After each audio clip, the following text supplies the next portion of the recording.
मा विद्विषावहै। ओम शांति शांति शांति। ಶ್ರೀಕೃಷ್ಣ ಸರ್ವೂ ನಿನ್ನ ಸೇವೆಯಾಗಲಿ ಸ್ವಾಮಿ. ಎಲ್ಲ ಆಧ್ಯಾತ್ಮ ಬಂಧುಗಳಿಗೂ ನಮಸ್ಕಾರ ಮತ್ತು ಶ್ರೀ ಚಿಕ್ಕಲಿಂಗೇಶ್ವರ ಸ್ವಾಮಿ ದೇವಸ್ಥಾನದ ಜ್ಞಾನಯಜ್ಞ ಶಾಲೆಗೆ ಸ್ವಾಗತ. ಧ್ವನಿ ಗುರುದೇವದಾಗಿರಲಿ, ವಿಚಾರ ಪರಮಾತ್ಮನದಾಗಿರಲಿ, ಹಾಗೂ ಇದು ನನ್ನದಲ್ಲದ ಕರ್ಮವಾಗಲಿ.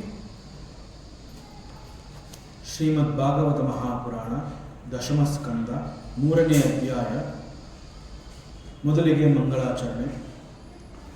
ಜನ್ಮಾದ್ಯಸ್ಯ ಯತೋನ್ಮಯಾದಿತರತಃ ಚಾರ್ತೇಷ್ವವಿಘ್ನಸ್ವರಾಟ್ ತೇನೇ ಬ್ರಹ್ಮಹೃದಾಯ ಆದಿಕವಯೇ ಮುಹ್ಯಂತೆ ಯತ್ಸೂರಯಃ ತೇಜೋ ವಾಯುಮೃದಾಂ ಯಥಾ ವಿನಿಮಯಃ ಯತ್ರ ತ್ರಿಸರ್ಗೋ ಮೃಷಾ ಧಾಮ್ನಾ ಸ್ವೇನ ಸದಾ ನಿರಸ್ತಕುಹಕಂ ಸತ್ಯಂ ಪರಂ ಧೀಮಹಿ.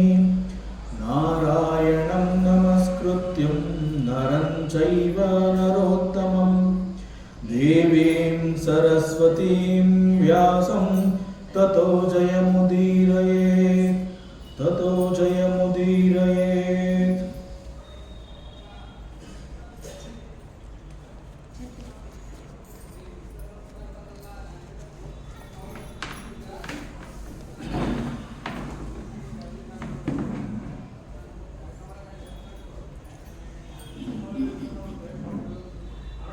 ಅವತಾರ ಅಂತ ಹೇಳಿ ಹುಟ್ಟಿ ಬಂದ ಶ್ರೀಹರಿ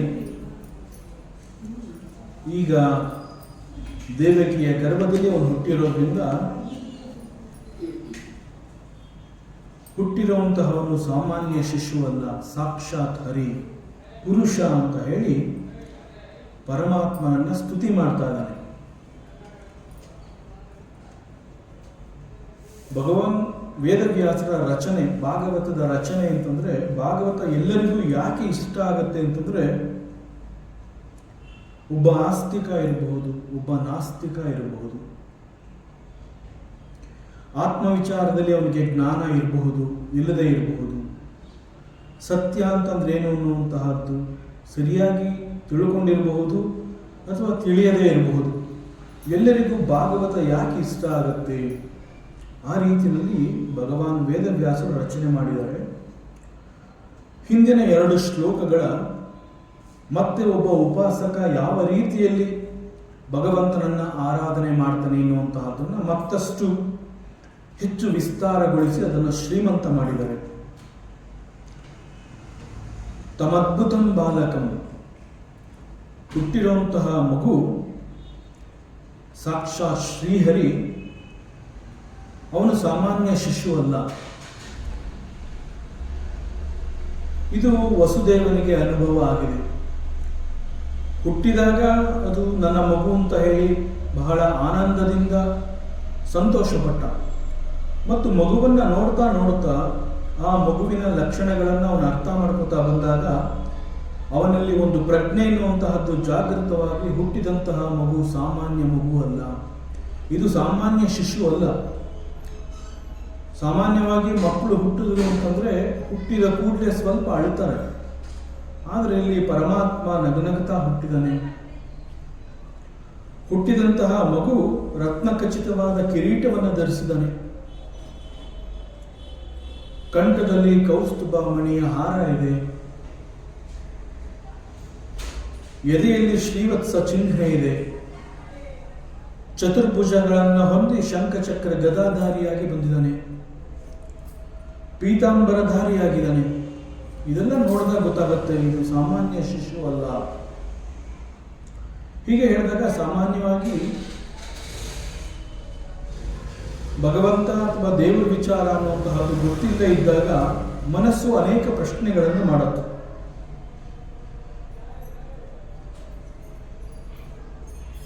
ಅದರಲ್ಲೂ ಬೆಳೆದಂತಹ ಮನಸ್ಸು, ಸಾಮಾನ್ಯವಾಗಿ ಮಕ್ಕಳ ಮನಸ್ಸನ್ನ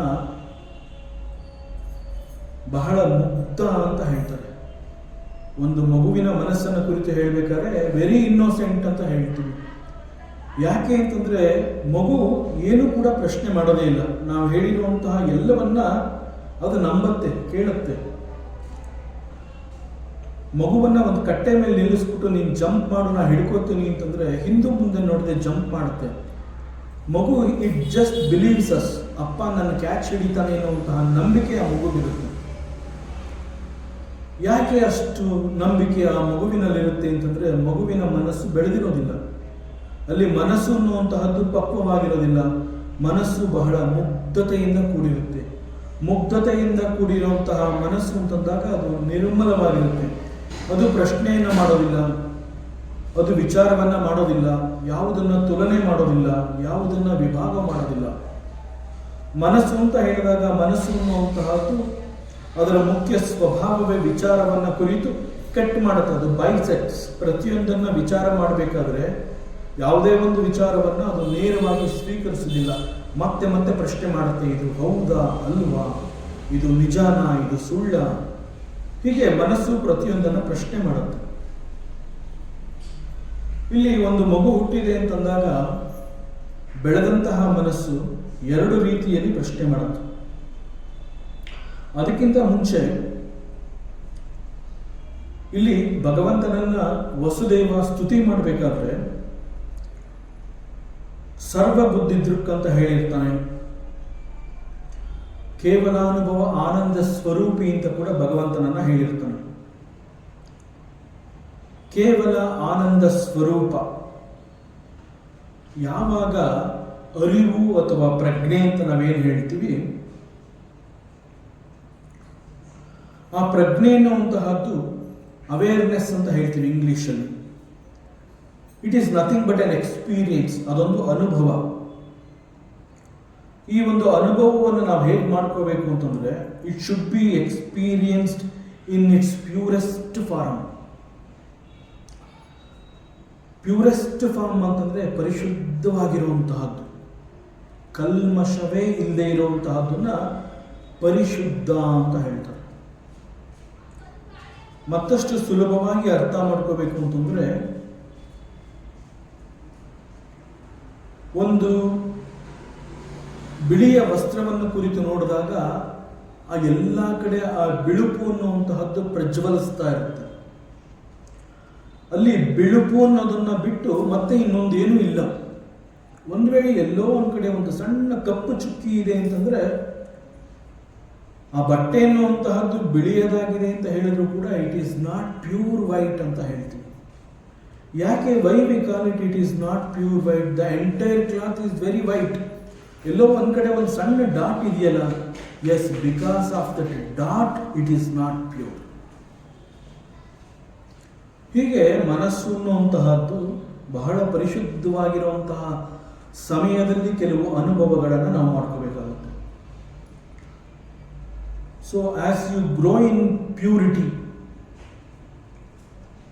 everything is experiencing in its purity. ಆಗ ಅನುಭವ ಆಗ್ತಾ ಇರುವಂತಹದ್ದೆಲ್ಲವೂ ಯಾವ ರೀತಿಯ ಅನುಭವವನ್ನು ಕೊಡುತ್ತೆ? ಆ ಒಂದು ಪ್ಯೂರೆಸ್ಟ್ ಫಾರಮ್ ಅಲ್ಲಿ ಕೆಲವು ವಿಚಾರಗಳನ್ನು ನಾವು ತಗೊಂಡು ಹೋದಾಗ ಅದು ಕೊಡುವಂತಹ ಅನುಭವ ಹೇಗಿರುತ್ತೆ ಅಂತಂದ್ರೆ ಕೇವಲ ಆನಂದದ ಅನುಭವ. ಆ ಪ್ಯೂರೆಸ್ಟ್ ಫಾರಮ್ ಅಲ್ಲಿ ಇರುವಂತಹದ್ದು ಕೇವಲ, ಓನ್ಲಿ ದಟ್, ಅದನ್ನೇ ಕೇವಲ ಅಂತ ಹೇಳ್ತೀವಿ. ಹೀಗೆ ಅಲ್ಲಿ ಕೇವಲ ದಟ್ ಆನಂದ ಸ್ವರೂಪ. ಯಾವ ಎಕ್ಸ್ಪೀರಿಯನ್ಸ್ ಅದು ಅಂತಂದ್ರೆ, ಯಾವ ಅನುಭವ ಆಗ್ತಾ ಇದೆ ಆ ಪರಿಶುದ್ಧತೆಯಲ್ಲಿ ಅಂತಂದ್ರೆ ಇಟ್ ಈಸ್ ಓನ್ಲಿ ದಟ್ ಆನಂದದ ಅನುಭವ. ಓನ್ಲಿ ದಟ್ ಆನಂದದ ಅನುಭವ ಎಕ್ಸ್ಪೀರಿಯನ್ಸ್ ಆಯಿತು. ದಟ್ ಆನಂದದ ಅನುಭವ ಅದು ಮಾತ್ರವೇ ನನಗೆ ಅನುಭವ ಆಗ್ತಾ ಇದೆ ಅಂತಂದ್ರೆ ದಟ್ ಈಸ್ ಕಾಲ್ಡ್ ಭಗವಂತನ ಸ್ವರೂಪ. ಹೀಗೆ ಪರಿಪೂರ್ಣ ಪ್ರಜ್ಞೆ ಎನ್ನುವಂತಹದ್ದು ನಮ್ಮಲ್ಲಿ ಜಾಗೃತವಾದಾಗ ಪರಿಪೂರ್ಣವಾದ ಆನಂದ ಕೂಡ ನಮ್ಮ ಅನುಭವ ಆಗಿರುತ್ತೆ. ದಟ್ ಈಸ್ ಕಾಲ್ಡ್ ಕೇವಲಾನುಭವ ಆನಂದ. ಅಂಡ್ ದಟ್ ಕೇವಲಾನುಭವ ಆನಂದ, ದಟ್ ಸ್ವರೂಪ ಈಸ್ ಪರಮಾತ್ಮ ಸ್ವರೂಪ. ಅಂಡ್ ದಟ್ ಪರಮಾತ್ಮ ಈಸ್ ಯು ಆರ್ ದಟ್ ಪರಮಾತ್ಮ ಅಂತ ಆ ಮಗುವಿಗೆ ವಸುದೇವ ಹೇಳ್ತಾ ಇದ್ದಾನೆ. ಯು ಆರ್ ದಟ್ ತತ್ವಮಸಿ. ನೀನು ಪರಮಾತ್ಮನೇ ಆಗಿದೆಯಾ, ನಿನ್ನ ಆ ಒಂದು ಆನಂದದ ಸ್ವರೂಪ ಆ ರೀತಿಯ ಅನುಭವವನ್ನು ನನಗೆ ಕೊಡ್ತಾ ಇದೆ ಅಂತಂದ ಮೇಲೆ ಅಷ್ಟೊಂದು ಪರಿಶುದ್ಧತೆಯ ಅನುಭವ ನನಗೆ ಸಿಕ್ಕಬೇಕಾದ್ರೆ ಅಂತಹ ಆನಂದದ ಅನುಭವವನ್ನು ನೀನು ಕೊಡ್ತಾ ಇರೋದ್ರಿಂದ ಯು ಆರ್ ದಟ್ ಪರಮಾತ್ಮ, ಅದರಲ್ಲಿ ಸಂಶಯನೇ ಇಲ್ಲ, ನೋ ಡೌಟ್. ಸೊ ಅದರಿಂದ ಭವಾನ್ ವಿದಿತೋಸಿ, ನಿನ್ನ ಬಗ್ಗೆ ನನಗೆ ಅರ್ಥ ಆಗೋಗಿದೆ. ಭವಾನ್ ಅಂತಂದರೆ ನೀನು, ವಿದಿತೋಸಿ ನಿನ್ನ ಬಗ್ಗೆ ನನಗೆ ಗೊತ್ತಾಗೋಗಿದೆ, ನೀನು ಯಾರು ಅನ್ನುವಂತಹದ್ದು ಗೊತ್ತಾಗೋಗಿದೆ ಅಂತ ಹೇಳಿ ಹುಟ್ಟಿದ ಮಗುವನ್ನು ನೋಡಿ ಇದು ಸಾಮಾನ್ಯ ಶಿಶುವಲ್ಲ, ಹಿ ಈಸ್ ಸಾಕ್ಷಾತ್ ಹರಿಹಿ. ಮತ್ತು ಈ ಸಾಕ್ಷಾತ್ ಹರಿ ಅನ್ನುವಂತಹದ್ದು ನನಗೆ ಹೇಗೆ ಅನುಭವ ಆಗೋದಕ್ಕೆ ಸಾಧ್ಯ ಆಯಿತು? ಯು ಆರ್ ಭಗವಂತ, ಬಟ್ ಅದು ನನಗೆ ಹೇಗೆ ಅನುಭವ ಆಯಿತು ಅಂತಂದ್ರೆ ಬಿಕಾಸ್ ಯು ಆರ್ ಮೈ ಅಂತರ್ಯಾಮಿ. ನೀನು ಅಂತರ್ಯಾಮಿಯಾದಂತಹ ಪರಮಾತ್ಮ. ಅಷ್ಟು ಮಾತ್ರ ಅಲ್ಲ, ಯು ಆರ್ ದಟ್ ಸರ್ವ ಬುದ್ಧಿ ದೃಕ್. You are the witness of my thoughts, all my thoughts. Not only my thoughts, you are the witness of everybody's thought. ಇಲ್ಲಿ ಲೋಕದಲ್ಲಿ ಎಷ್ಟೋ ಕೋಟಿ ಕೋಟಿ ಜೀವರಾಶಿಗಳಿದೆ. ಆ ಎಲ್ಲ ಜೀವರಾಶಿಗಳಲ್ಲಿ ಮನುಷ್ಯ ಜೀವರಾಶಿ ಅಂತ ನಾವು ಯಾವುದನ್ನ ಮನುಷ್ಯರು ಅಂತ ಗುರುತಿಸ್ತೀವಿ, ಆ ಮನುಷ್ಯನಿಗೆ ಮನಸ್ಸು ಅನ್ನುವಂತಹದ್ದಿರುತ್ತೆ. ಒಂದೊಂದು ಮನಸ್ಸಿನಲ್ಲೂ ಕೂಡ ಸಾವಿರಾರು ಯೋಚನೆಗಳು ಹರಿದಾಡುತ್ತೆ. ಅಷ್ಟೆಲ್ಲ ಯೋಚನೆಗಳು ಹರಿದಾಡ್ತಾ ಇರುವಂತಹ ಈ ಮನಸ್ಸನ್ನ ಏಕಕಾಲದಲ್ಲಿ ಎಲ್ಲರ ಮನಸ್ಸನ್ನ ತಿಳ್ಕೊಳ್ಳುವಂತಹ ಶಕ್ತಿ ಇರೋದು ನಿನಗೆ ಮಾತ್ರ. That is why you are ಸರ್ವ ಬುದ್ಧಿ ದೃಕ್. ಹೀಗೆ ಪರಮಾತ್ಮನನ್ನ ವರ್ಣಿಸಲು ಹೇಳಿರುವಂತಹ ಈ ಎಲ್ಲ ಶ್ಲೋಕಗಳನ್ನು ಭಗವಾನ್ ವೇದವ್ಯಾಸರುಗಳು ವೇದ ಮಂತ್ರಗಳಿಂದ ಆರಿಸಿಕೊಂಡಿದ್ದಾರೆ. ಇದೆಲ್ಲ ಉಪನಿಷತ್ಗಳಲ್ಲಿ ಕಂಡುಬರುತ್ತೆ. ಅದರಿಂದ messages of Vedanta is straight away Bhagwan Vedavyasa has taken it. So ಅದರಿಂದ ಒಂದು ರೀತಿಯಲ್ಲಿ ಈ ಒಂದು ಭಾಗವತವನ್ನು ನಾವು ಅಧ್ಯಯನ ಮಾಡ್ತಾ ಇದ್ದೀವಿ, ಭಾಗವತವನ್ನು ಓದ್ತಾ ಇದ್ದೀವಿ ಅಂತಂದರೆ ವೇದಾಂತವನ್ನೇ ಓದ್ತಾ ಇರೋವಂತಹ ಒಂದು ಅನುಭವ ನಮಗಾಗತ್ತೆ. ಹೀಗೆ ಅನುಭವ, ಇಂತಹ ಎಲ್ಲ ಅನುಭವಗಳನ್ನು ವಸುದೇವ ತಗೊಂಡು ಒಂದು ರೀತಿಯಲ್ಲಿ ಭಗವಂತನನ್ನು ಹೀಗೆ ಭಗವಂತನ ಎಲ್ಲ ರೂಪ ಲಕ್ಷಣಗಳನ್ನು ನೋಡಿ ಭಗವಂತನನ್ನು ಸ್ತುತಿ ಮಾಡ್ತಾ ಇದ್ದಾನೆ. ಪ್ರತಿಬೋಧ ವಿದಿತಂ ಮತಂ ಅಮೃತತ್ವಂ ಹಿ ವಿಂದತೆ ಆತ್ಮನಾ ವಿಂದತೆ ವೀರ್ಯಂ ವಿದ್ಯೆಯ ವಿಂದತೆ ಅಮೃತಂ ಅಂತ ಒಂದು ಉಪನಿಷತ್ನಲ್ಲಿ ಈ ಒಂದು ಮಂತ್ರ ಬರುತ್ತೆ. ಕೇನೋಪನಿಷತ್ನಲ್ಲಿ ಈ ಒಂದು ಮಂತ್ರ ಬಹಳ ಪ್ರಸಿದ್ಧವಾಗಿದೆ. ಇದು ಪ್ರತಿಬೋಧ ವಿದಿತಂ ಮತಂ, ಪ್ರತಿಬೋಧ ವಿದಿತಂ ಮತಂ. ಮತಂ ಅಂತಂದರೆ ಗೊತ್ತಿರುವಂತಹದ್ದು, ಮನಸ್ಸಿನ ಮೂಲಕವಾಗಿ ಗಳಿಸಿರುವಂತಹ ಒಂದು ಎಕ್ಸ್ಪೀರಿಯನ್ಸ್. ಇದು ನನ್ನ ನಿರ್ಣಯಕ್ಕೆ ಬಂದಿದೆ ಅಂತ ನಾವೇನು ಹೇಳ್ತೀವಿ, ನನ್ನ ಮತಿ ಅಂತಂದರೆ ಬುದ್ಧಿ, ನನ್ನ ಬುದ್ಧಿಗೆ ಇದು ಸಿಕ್ಕಿದೆ ಅಂತ ಹೇಳುವಂತಹದ್ದನ್ನು ಇಲ್ಲಿ ವಿದಿತಂ ಮತಂ. So this is the knowledge, pure ಜ್ಞಾನ ಇದು. ಈ ಒಂದು ಜ್ಞಾನವನ್ನು ಆತ್ಮಜ್ಞಾನ ಅಂತ ಹೇಳ್ತಾರೆ. ಈ ಒಂದು ಆತ್ಮಜ್ಞಾನ ಪ್ರತಿಬೋಧ, ಇದು ತಿಳಿಸ್ತಾ ಇರುವಂತಹ ಪ್ರತಿ ಜ್ಞಾನ ಈಸ್ ವಿದಿತಂ, ಇಟ್ ಈಸ್ ನೋನ್, ಇದು ಗೊತ್ತಾಗಿರುವಂತಹದ್ದು. ಹೇಗೆ ಗೊತ್ತಾಯಿತು? It is known through consciousness. ನಾವು ಯಾವುದನ್ನ ಪ್ರಜ್ಞೆ ಅಂತ ಹೇಳ್ತೀವಿ, ಆ ಪ್ರಜ್ಞೆ ಜಾಗೃತವಾಗಿ ಎಲ್ಲವನ್ನ ತಿಳಿಸ್ಕೊಡ್ತಾ ಇರುವಂತಹದ್ದು. ಈ ಪ್ರಜ್ಞೆ ಹೇಗೆ ಎಲ್ಲವನ್ನ ತಿಳಿಸ್ಕೊಡುತ್ತೆ ಅಂತಂದರೆ, ಯಾವಾಗ ನಮ್ಮ ಪ್ರಜ್ಞೆ ಎನ್ನುವಂತಹದ್ದು ಜಾಗೃತವಾಗುತ್ತೆ. ಅದು ಯಾಕೆ ಜಾಗೃತವಾಗುತ್ತೆ ಪ್ರಜ್ಞೆ ಅಂತಂದರೆ, ಪ್ರಜ್ಞೆ ಈಸ್ ಆಲ್ವೇಸ್ ಜಾಗೃತ. ಪ್ರಜ್ಞೆ ಇವಾಗ ಜಾಗೃತವಾಗಬೇಕು ಅಥವಾ ಈಗ ಆಗಿಲ್ಲ ಅನ್ನೋಂತಹದ್ದಲ್ಲ. ಪ್ರಜ್ಞೆ ಅಂತಂದ ಮೇಲೆ ಇಟ್ ಈಸ್ ಆಲ್ವೇಸ್ ಎಚ್ಚರ. ಬಟ್ ನಾವು ಆದರೂ ಕೂಡ ಜಾಗೃತವಾದಂತಹ ಪ್ರಜ್ಞೆ ಅಂತ ಯಾಕೆ ಹೇಳ್ತೀವಿ ಅಂತಂದರೆ, ನಮ್ಮ ಮನಸ್ಸು ಮತ್ತು ಗಮನ ಅನ್ನುವಂತಹದ್ದು ಆ ಪ್ರಜ್ಞೆಯ ಬಳಿಗೆ ಹೋದಾಗ ನಾವು ಜಾಗೃತವಾಗ್ತೀವಿ. ಆಗ ಪ್ರಜ್ಞೆ ಜಾಗೃತವಾಗಿದೆ ಅಂತ ನಾವು ಮಾತನಾಡ್ತೀವಿ. ಸೊ ಹೀಗೆ ಪ್ರಜ್ಞೆ ಜಾಗೃತವಾಗಿ ಎಲ್ಲವನ್ನ ತಿಳಿಸ್ತಾ ಹೋಗುತ್ತೆ. ಸೊ ಎಲ್ಲ ತಿಳಿಸ್ತಾ ಹೋಗಬೇಕು ಅಂತಂದಾಗ ನಮ್ಮ ಮನಸ್ಸು ಮತ್ತು ಗಮನ ಅನ್ನುವಂಥದ್ದು ಈ ರೀತಿ ಪ್ರಜ್ಞೆಯ ಕಡೆಗೆ ಹೊರಳಬೇಕು. ಪ್ರಜ್ಞೆಯ ಕಡೆಗೆ ಮನಸ್ಸು ಹೊರಳಿದಾಗ ಆಗ ಪ್ರಜ್ಞೆ ಹೇಳುತ್ತೆ, ಎಲ್ಲವನ್ನ ನೀನು ತಿಳ್ಕೊತಾ ಇದೆಯಾ, ಅಮೃತತ್ವಂ ಹಿ ವಿಂದತೆ, ಯು ವಿಲ್ ಅಟೈನ್ ಅಮೃತತ್ವ. ಅಮೃತತ್ವ ಅಂತಂದ್ರೆ ನಾಶವಿಲ್ಲದಂತಹ ಒಂದು ತತ್ವ ಅಂತಂದ್ರೆ ಫಿಲಾಸಫಿ, ಜ್ಞಾನ. ಯಾವ ಜ್ಞಾನ ಅಥವಾ ಫಿಲಾಸಫಿ ಅನ್ನುವಂತಹದ್ದಕ್ಕೆ ನಾಶವೇ ಇಲ್ಲ, ದಟ್ ಈಸ್ ಕಾಲ್ಡ್ ಅಮೃತತ್ವ. ಮೃತ ಅಂತಂದ್ರೆ ನಾಶವನ್ನು ಹೊಂದುವಂತಹದ್ದು, ಅಮೃತ ಅಂತಂದ್ರೆ ನಾಶವೇ ಇಲ್ಲ, ಅದಕ್ಕೆ ಯಾವುದಕ್ಕೆ ನಾಶ ಇಲ್ಲ. ದಟ್ ತತ್ವ, ವಿಚ್ ತತ್ವ? ಪರಮಾತ್ಮನ ವಿಚಾರವನ್ನು ಕುರಿತು, ಈ ಆತ್ಮಜ್ಞಾನವನ್ನು ಕುರಿತು ಎಲ್ಲವನ್ನ ತಿಳಿಸ್ತಾ ಇರುವಂತಹದ್ದು ಇದು. ಈ ಪ್ರಜ್ಞೆ ಹೀಗೆ ಎಲ್ಲವನ್ನ ತಿಳಿಸ್ಕೊಡ್ತಾ ಇದೆ ಅಂತಂದ್ರೆ ಇಂತಹ ಒಂದು ವಿಚಾರ ವಿದಿತಂ, ಇದು ನನಗೆ ಗೊತ್ತಾಗ್ತಾ ಇದೆ. ಹೇಗೆ ಗೊತ್ತಾಗ್ತಾ ಇದೆ? ಪ್ರಜ್ಞೆ ತಿಳಿಸ್ಕೊಡ್ತಾ ಇದೆ. ಪ್ರಜ್ಞೆ ಹೇಗೆ ತಿಳಿಸ್ಕೊಡ್ತು? ನನ್ನ ಮನಸ್ಸು ಗಮನ ಎಲ್ಲ ಪ್ರಜ್ಞೆಯ ಕಡೆಗೆ ಹೊರಳಿದಾಗ ಅದೆಲ್ಲವನ್ನ ತಿಳಿಸ್ಕೊಟ್ಟು ಹೇಳ್ತಾ ಇದೆ, ಅಮೃತತ್ವಂ ಹಿ ವಿಂದತೆ, ಯು ವಿಲ್ ಅಟೈನ್ ದಟ್ ಅಮೃತತ್ವ. ನಿನಗೆ ಆ ಒಂದು ನಾಶವಿಲ್ಲದಂತಹ ಆತ್ಮಜ್ಞಾನ ನಿನಗೆ ಸಿಕ್ತು ಅನ್ನೋದು ಗೊತ್ತಾಗುತ್ತೆ. ಸೊ ದಿಸ್ ಕಾನ್ಷಿಯಸ್ನೆಸ್, ಈ ಒಂದು ಅರಿವು ಅಥವಾ ಪ್ರಜ್ಞೆ, ಇಂತಹ ಒಂದು ಅರಿವು ಅಥವಾ ಪ್ರಜ್ಞೆ ಅನ್ನುವಂತಹದಕ್ಕೆ there is no death, that is called ಅಮೃತ. ಅಂತಹದಕ್ಕೆ ನಾಶನೇ ಇಲ್ಲ. ಆತ್ಮನ ವಿಂದತೆ ವೀರ್ಯಂ, ಹೀಗೆ ಆತ್ಮನನ್ನ ತಿಳ್ಕೊಂಡಂತಹ ಒಂದು ಪ್ರಜ್ಞಾ ಸ್ವರೂಪಿ ಆ ಒಂದು ಚೈತನ್ಯಕ್ಕೆ ವೀರ್ಯಂ ವಿಂದತೆ, ಹಿ ಬಿಕಮ್ಸ್ ವೆರಿ ಸ್ಟ್ರಾಂಗ್. ಅದು ಒಂದು ಧೈರ್ಯವನ್ನು ಕೊಡುತ್ತೆ, ಅಭಯವನ್ನು ಕೊಡುತ್ತೆ. ಒಬ್ಬ ಸಾಧಕ ತನ್ನ ಗಮನವನ್ನು ಹೀಗೆ ಪ್ರಜ್ಞೆಯ ಕಡೆಗೆ ಹೊರಳಿಸಿದಾಗ ಆತ್ಮಜ್ಞಾನದ ಜೊತೆಗೆ ಅಭಯ ಅನ್ನುವಂತಹದ್ದು ಕೂಡ ಅವನಿಗೆ ಸಿಗುತ್ತೆ. ದಟ್ ಈಸ್ ಕಾಲ್ಡ್ ವಿಂದತೆ ವೀರ್ಯಂ. So he becomes very strong. ವಿದ್ಯೆಯ ವಿಂದತೆ ಅಮೃತಂ, ವಿದ್ಯೆ ಆ ಜ್ಞಾನದಿಂದ ಅವನಿಗೆ ಈ ಒಂದು ಅಮೃತ ಅಂತಂದ್ರೆ ನಾಶವೇ ಇಲ್ಲದಂತಹ ಒಂದು ತತ್ವ ಆ ಫಿಲಾಸಫಿಯನ್ನು ಅವನು ಗಳಿಸ್ಕೊಂಡ. ಯಾವ ವಿದ್ಯೆ ನಿನಗೆ ಅಮೃತತ್ವವನ್ನು ಕೊಡ್ತಾ ಇದೆ ಅಂತಂದ್ರೆ ದಟ್ ಈಸ್ ಆತ್ಮಜ್ಞಾನ, that is true knowledge. So ಹೀಗೆ ವಸುದೇವ ಆ ಹುಟ್ಟಿದ ಮಗುವನ್ನು ನೋಡಿ ಅದು ಭಗವಂತ ಅಂತ ಗೊತ್ತಾದಾಗ ಭಗವಂತನನ್ನ ವರ್ಣನೆ ಮಾಡಿ ಸ್ತುತಿ ಮಾಡ್ತಾ ಇದ್ದಾನೆ. ಹೇ ಭಗವಾನ್, ಹೇ ಭಗವಂತ, ವಸುದೇವ ಐಕ್ಷತ ಅಂತಂದ್ರೆ ಆ ಮಗುವನ್ನು ನೋಡಿ ಅವನು ಹೇಳ್ತಾ ಇರುವಂತಹದ್ದು, ಭವಾನ್ ವಿದಿತೋಸಿ, ನನಗೆ ಈಗ ನೀನು ಯಾರು ಅನ್ನುವಂತಹದ್ದು ಸಂಪೂರ್ಣವಾಗಿ ಅರಿವಾಯಿತು. ಇಲ್ಲಿ ಈ ಸಂದರ್ಭದಲ್ಲಿ ವಸುದೇವನ ಸ್ಥಿತಿ ಹೇಗಿತ್ತು ಅನ್ನುವಂತಹದನ್ನು ನಾವು ಅರ್ಥ ಮಾಡ್ಕೋಬೇಕು. ವಸುದೇವ ಹುಟ್ಟಿದಂತಹ ಮಗುವನ್ನು ನೋಡಿ ಬಹಳ ಸಂತೋಷದಿಂದ ಆನಂದವನ್ನು ವ್ಯಕ್ತಪಡಿಸ್ತಾ ಇದ್ದಾನೆ, ಬಹಳ ಹರ್ಷಿತನಾಗ್ತಾ ಇದ್ದಾನೆ. ಮತ್ತು ಅವನ ಸಂತೋಷಕ್ಕೆ ಮತ್ತೊಂದು ಕಾರಣ ಏನು ಅಂತಂದ್ರೆ, ಮಗನಾಗಿ ಹುಟ್ಟಿರುವಂತಹದ್ದು ಸಾಮಾನ್ಯ ಶಿಶುವಲ್ಲ.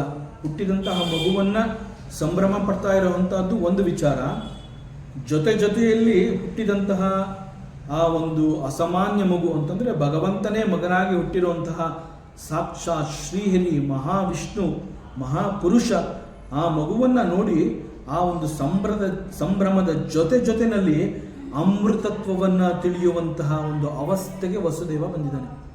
ಅಂದ್ರೆ he is attaining the self knowledge. So ಆತ್ಮವಿದ್ಯೆಯನ್ನ ಗಳಿಸಿ ಭಗವಂತನಿಗೆ ಅವನು ಹೇಳ್ತಾ ಇದ್ದಾನೆ, ಬಂದಿರುವಂತಹ ನೀನು ಸಾಮಾನ್ಯ ಮಗು ಅಲ್ಲ, ನಿನ್ನನ್ನು ನೋಡಿದಾಗ ನನಗಿದೆಲ್ಲ ಗೊತ್ತಾಗ್ತಾ ಇದೆ. ಪ್ರಜ್ಞೆ ಜಾಗೃತವಾಗಿ ಈ ಒಂದು ಆತ್ಮಜ್ಞಾನವನ್ನೇ ನನಗೆ ಕೊಡ್ತಾ ಇದೆ. ಮತ್ತು ನೀನು ಯಾರು ಅನ್ನುವಂತಹದ್ದು ಸಂಪೂರ್ಣವಾಗಿ ನನ್ನ ಅರಿವಿಗೆ ಬಂತು ಅಂತಂದ್ರೆ ಇದಕ್ಕಿಂತ ನನಗಿನ್ನೇನು ಬೇಕು ಅಂತ ಹೇಳಿ ವಸುದೇವ ಮಗುವನ್ನ ಹಿ ಈಸ್ ಗ್ಲೋರಿಫೈಯಿಂಗ್. ವಸುದೇವ ಸಂತೋಷ ಪಡ್ತಾ ಇರುವಂತಹದ್ದನ್ನ ವೇದ ಮಂತ್ರಗಳ ಜೊತೆಯಲ್ಲಿ ಭಗವಾನ್ ವೇದವ್ಯಾಸರು ಈ ಭಾಗವತದ ಈ ಭಾಗದಲ್ಲಿ ತಂದಿರುವಂತಹದ್ದು. ಇಲ್ಲಿ Bhagavata is explains the final truth, the glory and the beauty of Shrimad Bhagavata ಅಂತಂದ್ರೆ ಹೀಗೆ ಒಂದು ಸಣ್ಣ ಒಂದು ಅವಕಾಶವನ್ನು ಬಿಡದೆ ಎಲ್ಲಿ ಎಷ್ಟು ವಿಚಾರವನ್ನ ಹೇಗೆ ಕೊಡಬಹುದೋ ಅದೆಲ್ಲವನ್ನ ಕೊಡುವಂತಹದ್ದು ಈ ಭಾಗವತಕ್ಕೆ ಇರುವಂತಹ ಶಕ್ತಿ. ನಮ್ಮ ಸನಾತನ ಧರ್ಮದಲ್ಲಿ ಶಾಸ್ತ್ರ ವೇದಾಂತಗಳಲ್ಲಿ ಪದ್ಮ ಅಂತಂದ್ರೆ ತಾವರೆ ಹೂ, ಅದಕ್ಕೆ ಬಹಳ ಪ್ರಾಶಸ್ತ್ಯವನ್ನು ಕೊಡ್ತೀವಿ. ಇಲ್ಲಿ ವಸುದೇವ ಆ ಮಗುವನ್ನು ನೋಡಿ ಆ ಮಗುವಿನ ಕಣ್ಣುಗಳನ್ನು ಅರಳಿದ ತಾವರೆಗೆ ಹೋಲಿಸಿದನು. ಕಣ್ಣುಗಳನ್ನು ವರ್ಣನೆ ಮಾಡಬೇಕಾದ್ರೆ ಅಂಬುಜೆ ಕ್ಷಣಂ ಅಂತ ಹೇಳ್ತಾನೆ. ಅಂತಂದ್ರೆ ಅಂಬುಜ ಅಂತಂದ್ರೆ ಅಂಬು ಅಂತಂದ್ರೆ ನೀರು, ಜ ಅಂತಂದ್ರೆ ಅಲ್ಲಿ ಹುಟ್ಟಿರುವಂತಹದ್ದು. ಕಣ್ಣುಗಳು ಹೇಗೆ ಅಗಲವಾಗಿದೆ ಅಂತಂದ್ರೆ ಅರಳಿ ನಿಂತಹ ತಾವರೆಯಂತೆ ನಿನ್ನ ಕಣ್ಣುಗಳು ಕಾಣ್ತಾ ಇದೆ ಎನ್ನುವಂತಹ ವರ್ಣನೆಯನ್ನ ವಸುದೇವ ಮಾಡ್ತಾ ಇರುವಂತಹ ಈ ಸಂದರ್ಭದಲ್ಲಿ ತಾವರೆಗೆ ಯಾಕೆ ಅಷ್ಟು ಪ್ರಾಶಸ್ತ್ಯ ಅನ್ನುವಂತಹದ್ದನ್ನು ಕೂಡ ತಿಳಿಸುವ ಪ್ರಯತ್ನ ಈ ಭಾಗದಲ್ಲಿ ಬಂದಿದೆ. ನಮ್ಮ ವೇದಾಂತದಲ್ಲಿ ಪದ್ಮ ಅಥವಾ ತಾವರೆ ಹೂವಿಗೆ ಹೆಚ್ಚು ಮಹತ್ವವನ್ನು ಕೊಟ್ಟು ವರ್ಣನೆ ಮಾಡ್ತಾರೆ. ಆ ರೀತಿಯಲ್ಲಿ ಈಗ ದೇವಕಿಯ ಗರ್ಭದಲ್ಲಿ ಜನಿಸಿದ ಅವತರಿಸಿದ ಪರಮಾತ್ಮನನ್ನು ಕಂಡಾಗ ವಸುದೇವನಿಗೆ ಅತೀವ ಆನಂದವಾಗಿ ಹುಟ್ಟಿ ಬಂದಿರುವಂತಹ ಅವನು ಸಾಮಾನ್ಯವಾದ ಶಿಶು ಅಲ್ಲ, ಅವನು ಸಾಕ್ಷಾತ್ ಪುರುಷ ಅಂತ ಹೇಳಿ ಅವನನ್ನು ಸ್ತುತಿ ಮಾಡುವಂತಹ ಸಂದರ್ಭದಲ್ಲಿ ಅವನ ಕಣ್ಣುಗಳನ್ನು ತಾವರೆ ಹೂವಿಗೆ ವರ್ಣನೆ ಮಾಡಿ ಹೇಳ್ತಾ ಇದ್ದಾನೆ.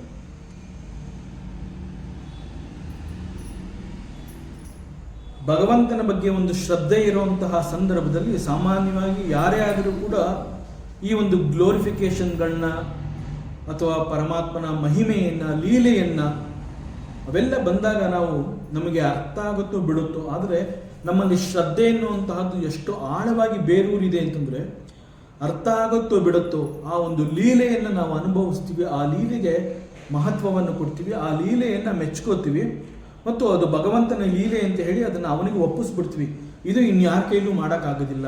ಒಂದು ಸಾಹಸ ಇರಬಹುದು, ಒಂದು ಶಕ್ತಿ ಇರಬಹುದು, ಒಂದು ಮಹಿಮೆ ಇರಬಹುದು, ಇಂತಹದ್ದನ್ನು ಭಗವಂತ ನಿನ್ ಬಿಟ್ರೆ ಇನ್ಯಾರು ತೋರ್ಸೋದಿಕ್ಕಾಗತ್ತೆ ಅಂತ ಹೇಳಿ ನೇರವಾಗಿ entire credit will be given to that god.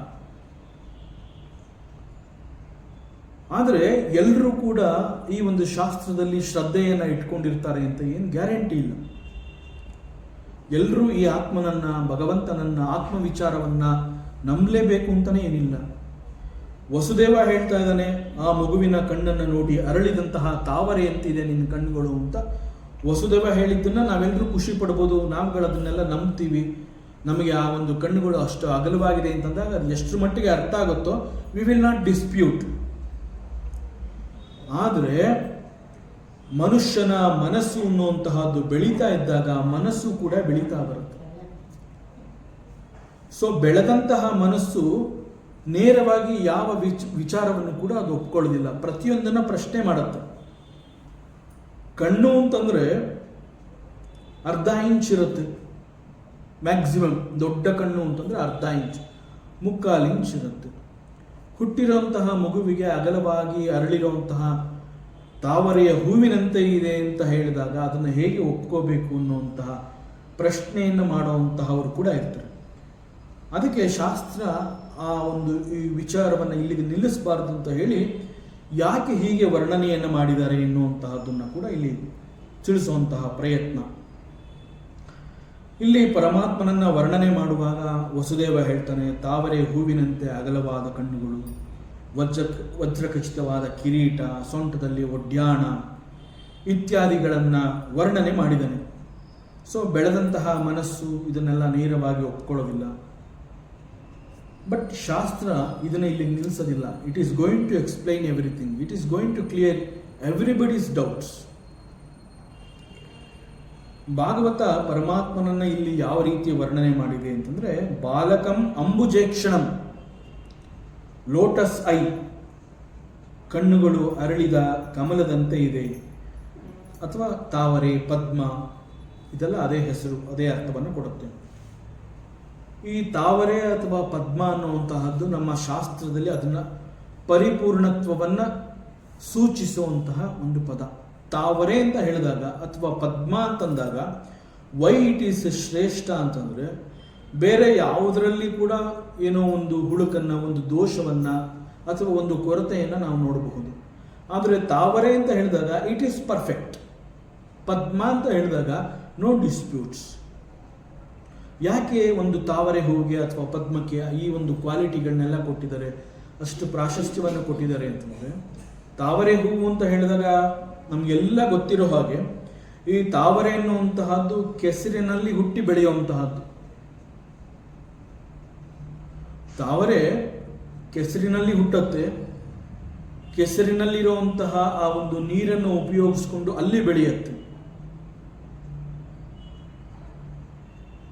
ಅದು ಸಿಕ್ಕಂತಹ ಅವಕಾಶವನ್ನು ಹೇಗೆ ಬಳಸ್ಕೊಂತು ಅನ್ನುವಂತಹದ್ದನ್ನು ತೋರಿಸ್ತಾ ಇರುವಂತಹ ಸಂದರ್ಭ ಇದು.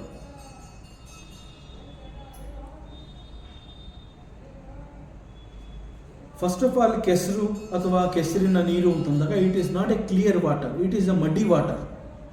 ಮಣ್ಣು ಕೆಸರುಗಳೆಲ್ಲ ತುಂಬಿರುವಂತಹ ಆ ಒಂದು ಕೆಸರಿನಲ್ಲಿ ಕಮಲ ಅನ್ನುವಂತಹದ್ದು ಹುಟ್ಟಿದೆ. ಆದರೂ ಕೂಡ ಆ ತಾವರೆಯಲ್ಲಿ ಅದು ಕೆಸರಲ್ಲಿ ಹುಟ್ಟಿದ್ರೂ ಕೂಡ ಕೆಸರಿನ ಮಧ್ಯದಲ್ಲಿ ಅದು ಬಹಳ ಸೌಂದರ್ಯವನ್ನ ಕಾಣುವಂತೆ ಅದು ತೋರಿಸುತ್ತೆ. ಅಂತಂದ್ರೆ ಆ ತಾವರೆ ಹೂವಿನಲ್ಲಿ ಅಷ್ಟು ಸೌಂದರ್ಯ ಇದೆ. ಆ ತಾವರೆ ಹೂವಿನ ಸೌಂದರ್ಯದ ಕಾರಣದಿಂದ ಅದು ಹುಟ್ಟಿರುವಂತಹದ್ದು ಕೆಸರು ತುಂಬಿದ ನೀರಿನ ಜಾಗದಲ್ಲೇ ಆದರೂ ಕೂಡ ಆ ತಾವರೆಯನ್ನು ನೋಡ್ತಾ ಇದ್ದಾಗ we will not recognise the ಕೆಸರು. ಸಂಪೂರ್ಣವಾಗಿ ಆ ತಾವರೆಯನ್ನು ನಾವು ಕಣ್ತುಂಬ್ಕೋತೀವಿ, ಅರಳಿರುವಂತಹ ತಾವರೆಯನ್ನು ನೋಡ್ತೀವಿ. ಅದರ ಅಕ್ಕಪಕ್ಕ ಎಲ್ಲ ಕೆಸರಿದೆ, ಕೆಸರಿನ ನೀರಿದೆ, ಆದರೆ ಅದು ಯಾವುದು ನಮಗೆ ಕಾಣಿಸ್ತಾ ಇಲ್ಲ. ಅರಳಿ ನಿಂತಹ ಆ ತಾವರೆ ನಮ್ಮ ಕಣ್ಮನಗಳನ್ನು ತುಂಬಿ ನಮ್ಮ ಮನಸ್ಸನ್ನು ಅದು ಎಳ್ಕೋತಾ ಇದೆ. ಅಷ್ಟು ಮಾತ್ರ ಅಲ್ಲ, ಅದು ತಾನು ಬೆಳೆಯುವುದಕ್ಕೆ ಉಪಯೋಗಿಸಿಕೊಂಡಂತಹ ನೀರು ಮಡಿ ವಾಟರ್, ಕೆಸರಿನ ನೀರು. ಕೆಸರಿನ ನೀರು ಅಂತಂದಾಗ ಅದು ದುರ್ನಾತ ಅನ್ನುವಂತಹದ್ದು ಎಲ್ರಿಗೂ ಗೊತ್ತು.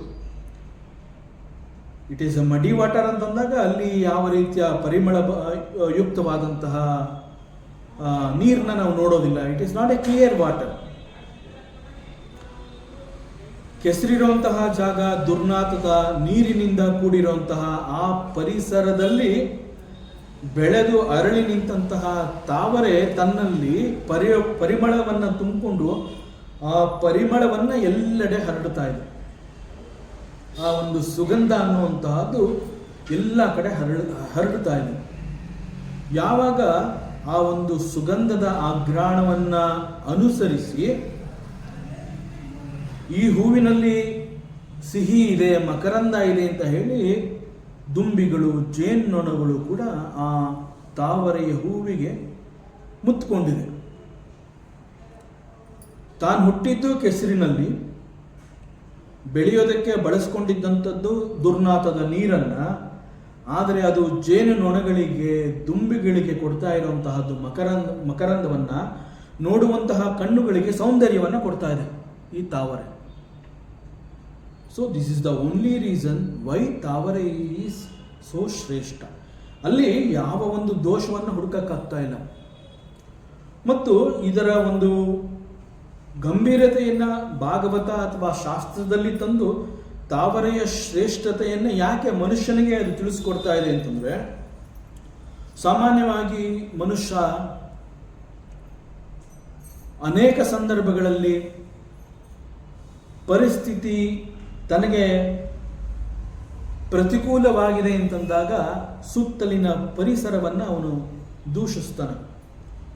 ನನಗೆ ಈ ಥರ ಆಗೋದಕ್ಕೆ ಇವ್ರ ಕಾರಣ, ಅವ್ರ ಕಾರಣ, ಇದು ಕಾರಣ, ಅದು ಕಾರಣ. ಆದರೆ ತಾವರೆ ಹೂವು ನಾನು ಹುಟ್ಟಿದ್ದು ಕೆಸರಿನಲ್ಲಿ ಅಂತ ಹೇಳಲೇ ಇಲ್ಲ. ತನ್ನಲ್ಲಿರೋ ಅಷ್ಟು ಸೌಂದರ್ಯವನ್ನು ಅದು ಜಗತ್ತಿಗೆ ತೋರಿಸ್ಕೊಡ್ತು. ತನ್ನ ಪೋಷಣೆಗೆ ಅದು ಕೆಸರಿನ ನೀರನ್ನು ಬಳಸ್ಕೊತು. ಆದರೆ ಮನುಷ್ಯ ಈ ಬುದ್ಧಿನ ಕಲೀಲಿಲ್ವಲ್ಲ. ಮತ್ತೊಂದು ವಿಶೇಷ ಏನು ಅಂತಂದ್ರೆ, ಸೂರ್ಯ ಉದಯವಾಗ್ತಾ ಇದ್ದೇನೆ ಅಂತಂದಾಗ ಆ ತಾವರೆ ಹೂವು ಅರಳಿ ನಿಂತು ತನ್ನ ಸೌಂದರ್ಯವನ್ನ ಇಡೀ ಜಗತ್ತಿಗೆ ಅದು ತೋರಿಸುತ್ತೆ. ಆಮೇಲೆ ಏನ್ ಮಾಡುತ್ತೆ, ಸೂರ್ಯ ಇಲ್ಲ, ಸೂರ್ಯ ಮುಳುಗಿದಾನೆ ಅಥವಾ ಸೂರ್ಯನ ಬೆಳಕು ಇನ್ನಿಲ್ಲ ಅಂತಂದಾಗ ಅದು ಮತ್ತೆ ಮುದಡುತ್ತೆ. ಸೊ ಈ ಸಂದರ್ಭದಲ್ಲಿ ಭಾಗವತ ಕೊಡ್ತಾ ಇರುವಂತಹ ಮೆಸೇಜ್ ಏನು ಅಂತಂದ್ರೆ,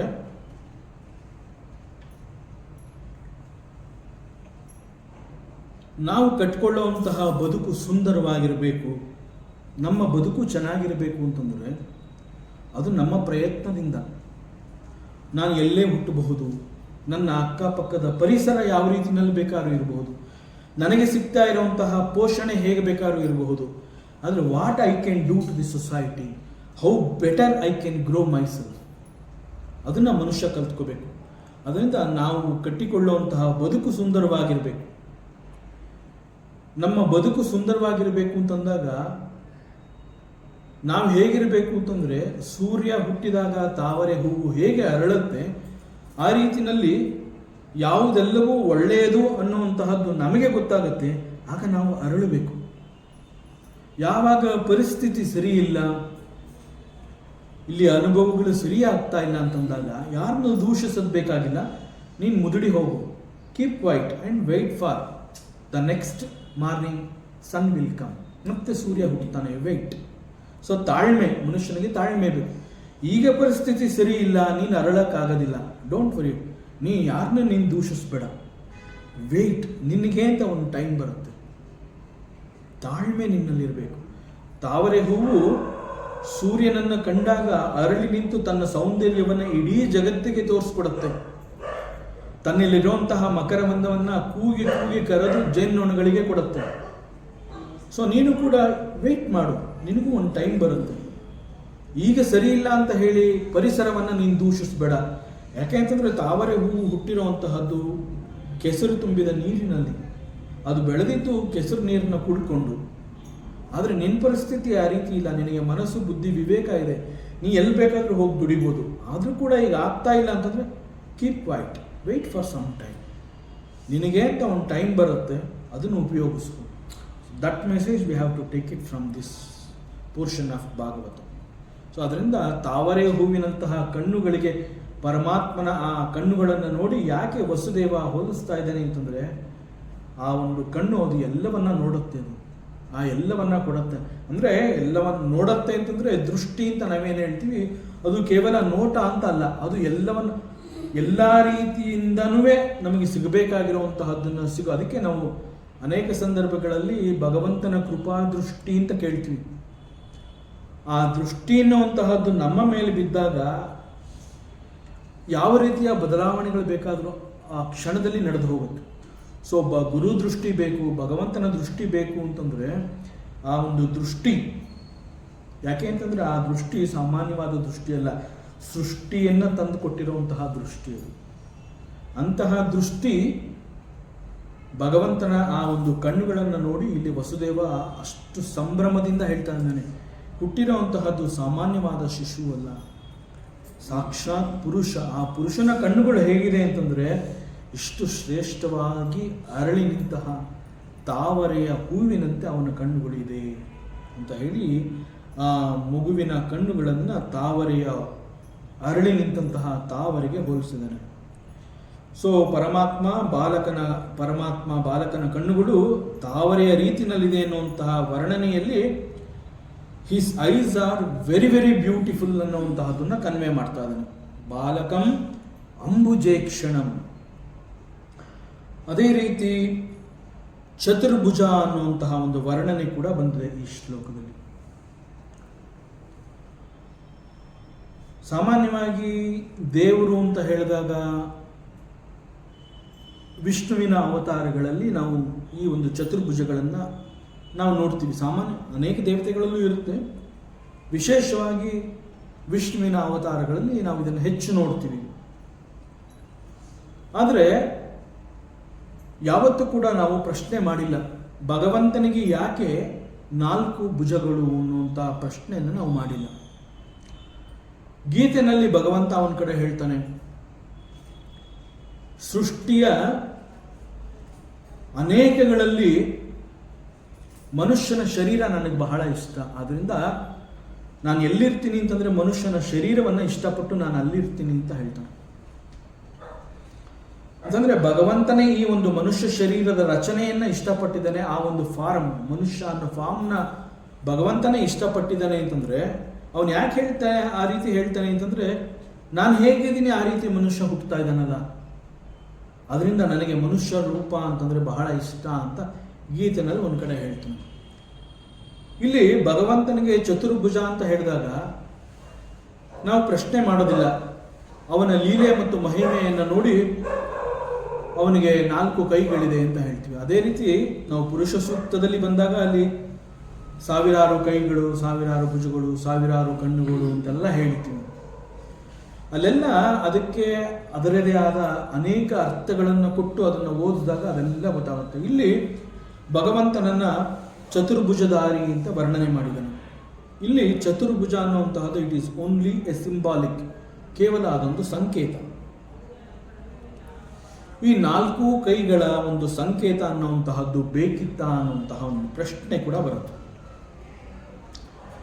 4 ಕೈಗಳನ್ನು ಹೊತ್ತು ಬಂದಿದ್ದಾನೆ ಚತುರ್ಭುಜಧಾರಿಯವನು. 4 ಕೈಗಳಲ್ಲಿ ಶಂಖ, ಚಕ್ರ, ಗದ, ಪದ್ಮ ಇವೆಲ್ಲವನ್ನ ಅವನು ಹೊತ್ತು ತಂದಿದ್ದಾನೆ, ಇಟ್ಕೊಂಡಿದ್ದಾನೆ. ಅವನು ಈಸ್ ಪ್ರತಿ ಒಂದೊಂದು ಕೈನಲ್ಲೂ ಈ 4ಗಳನ್ನು ಅವನು ಇಟ್ಕೊಂಡಿದ್ದಾನೆ.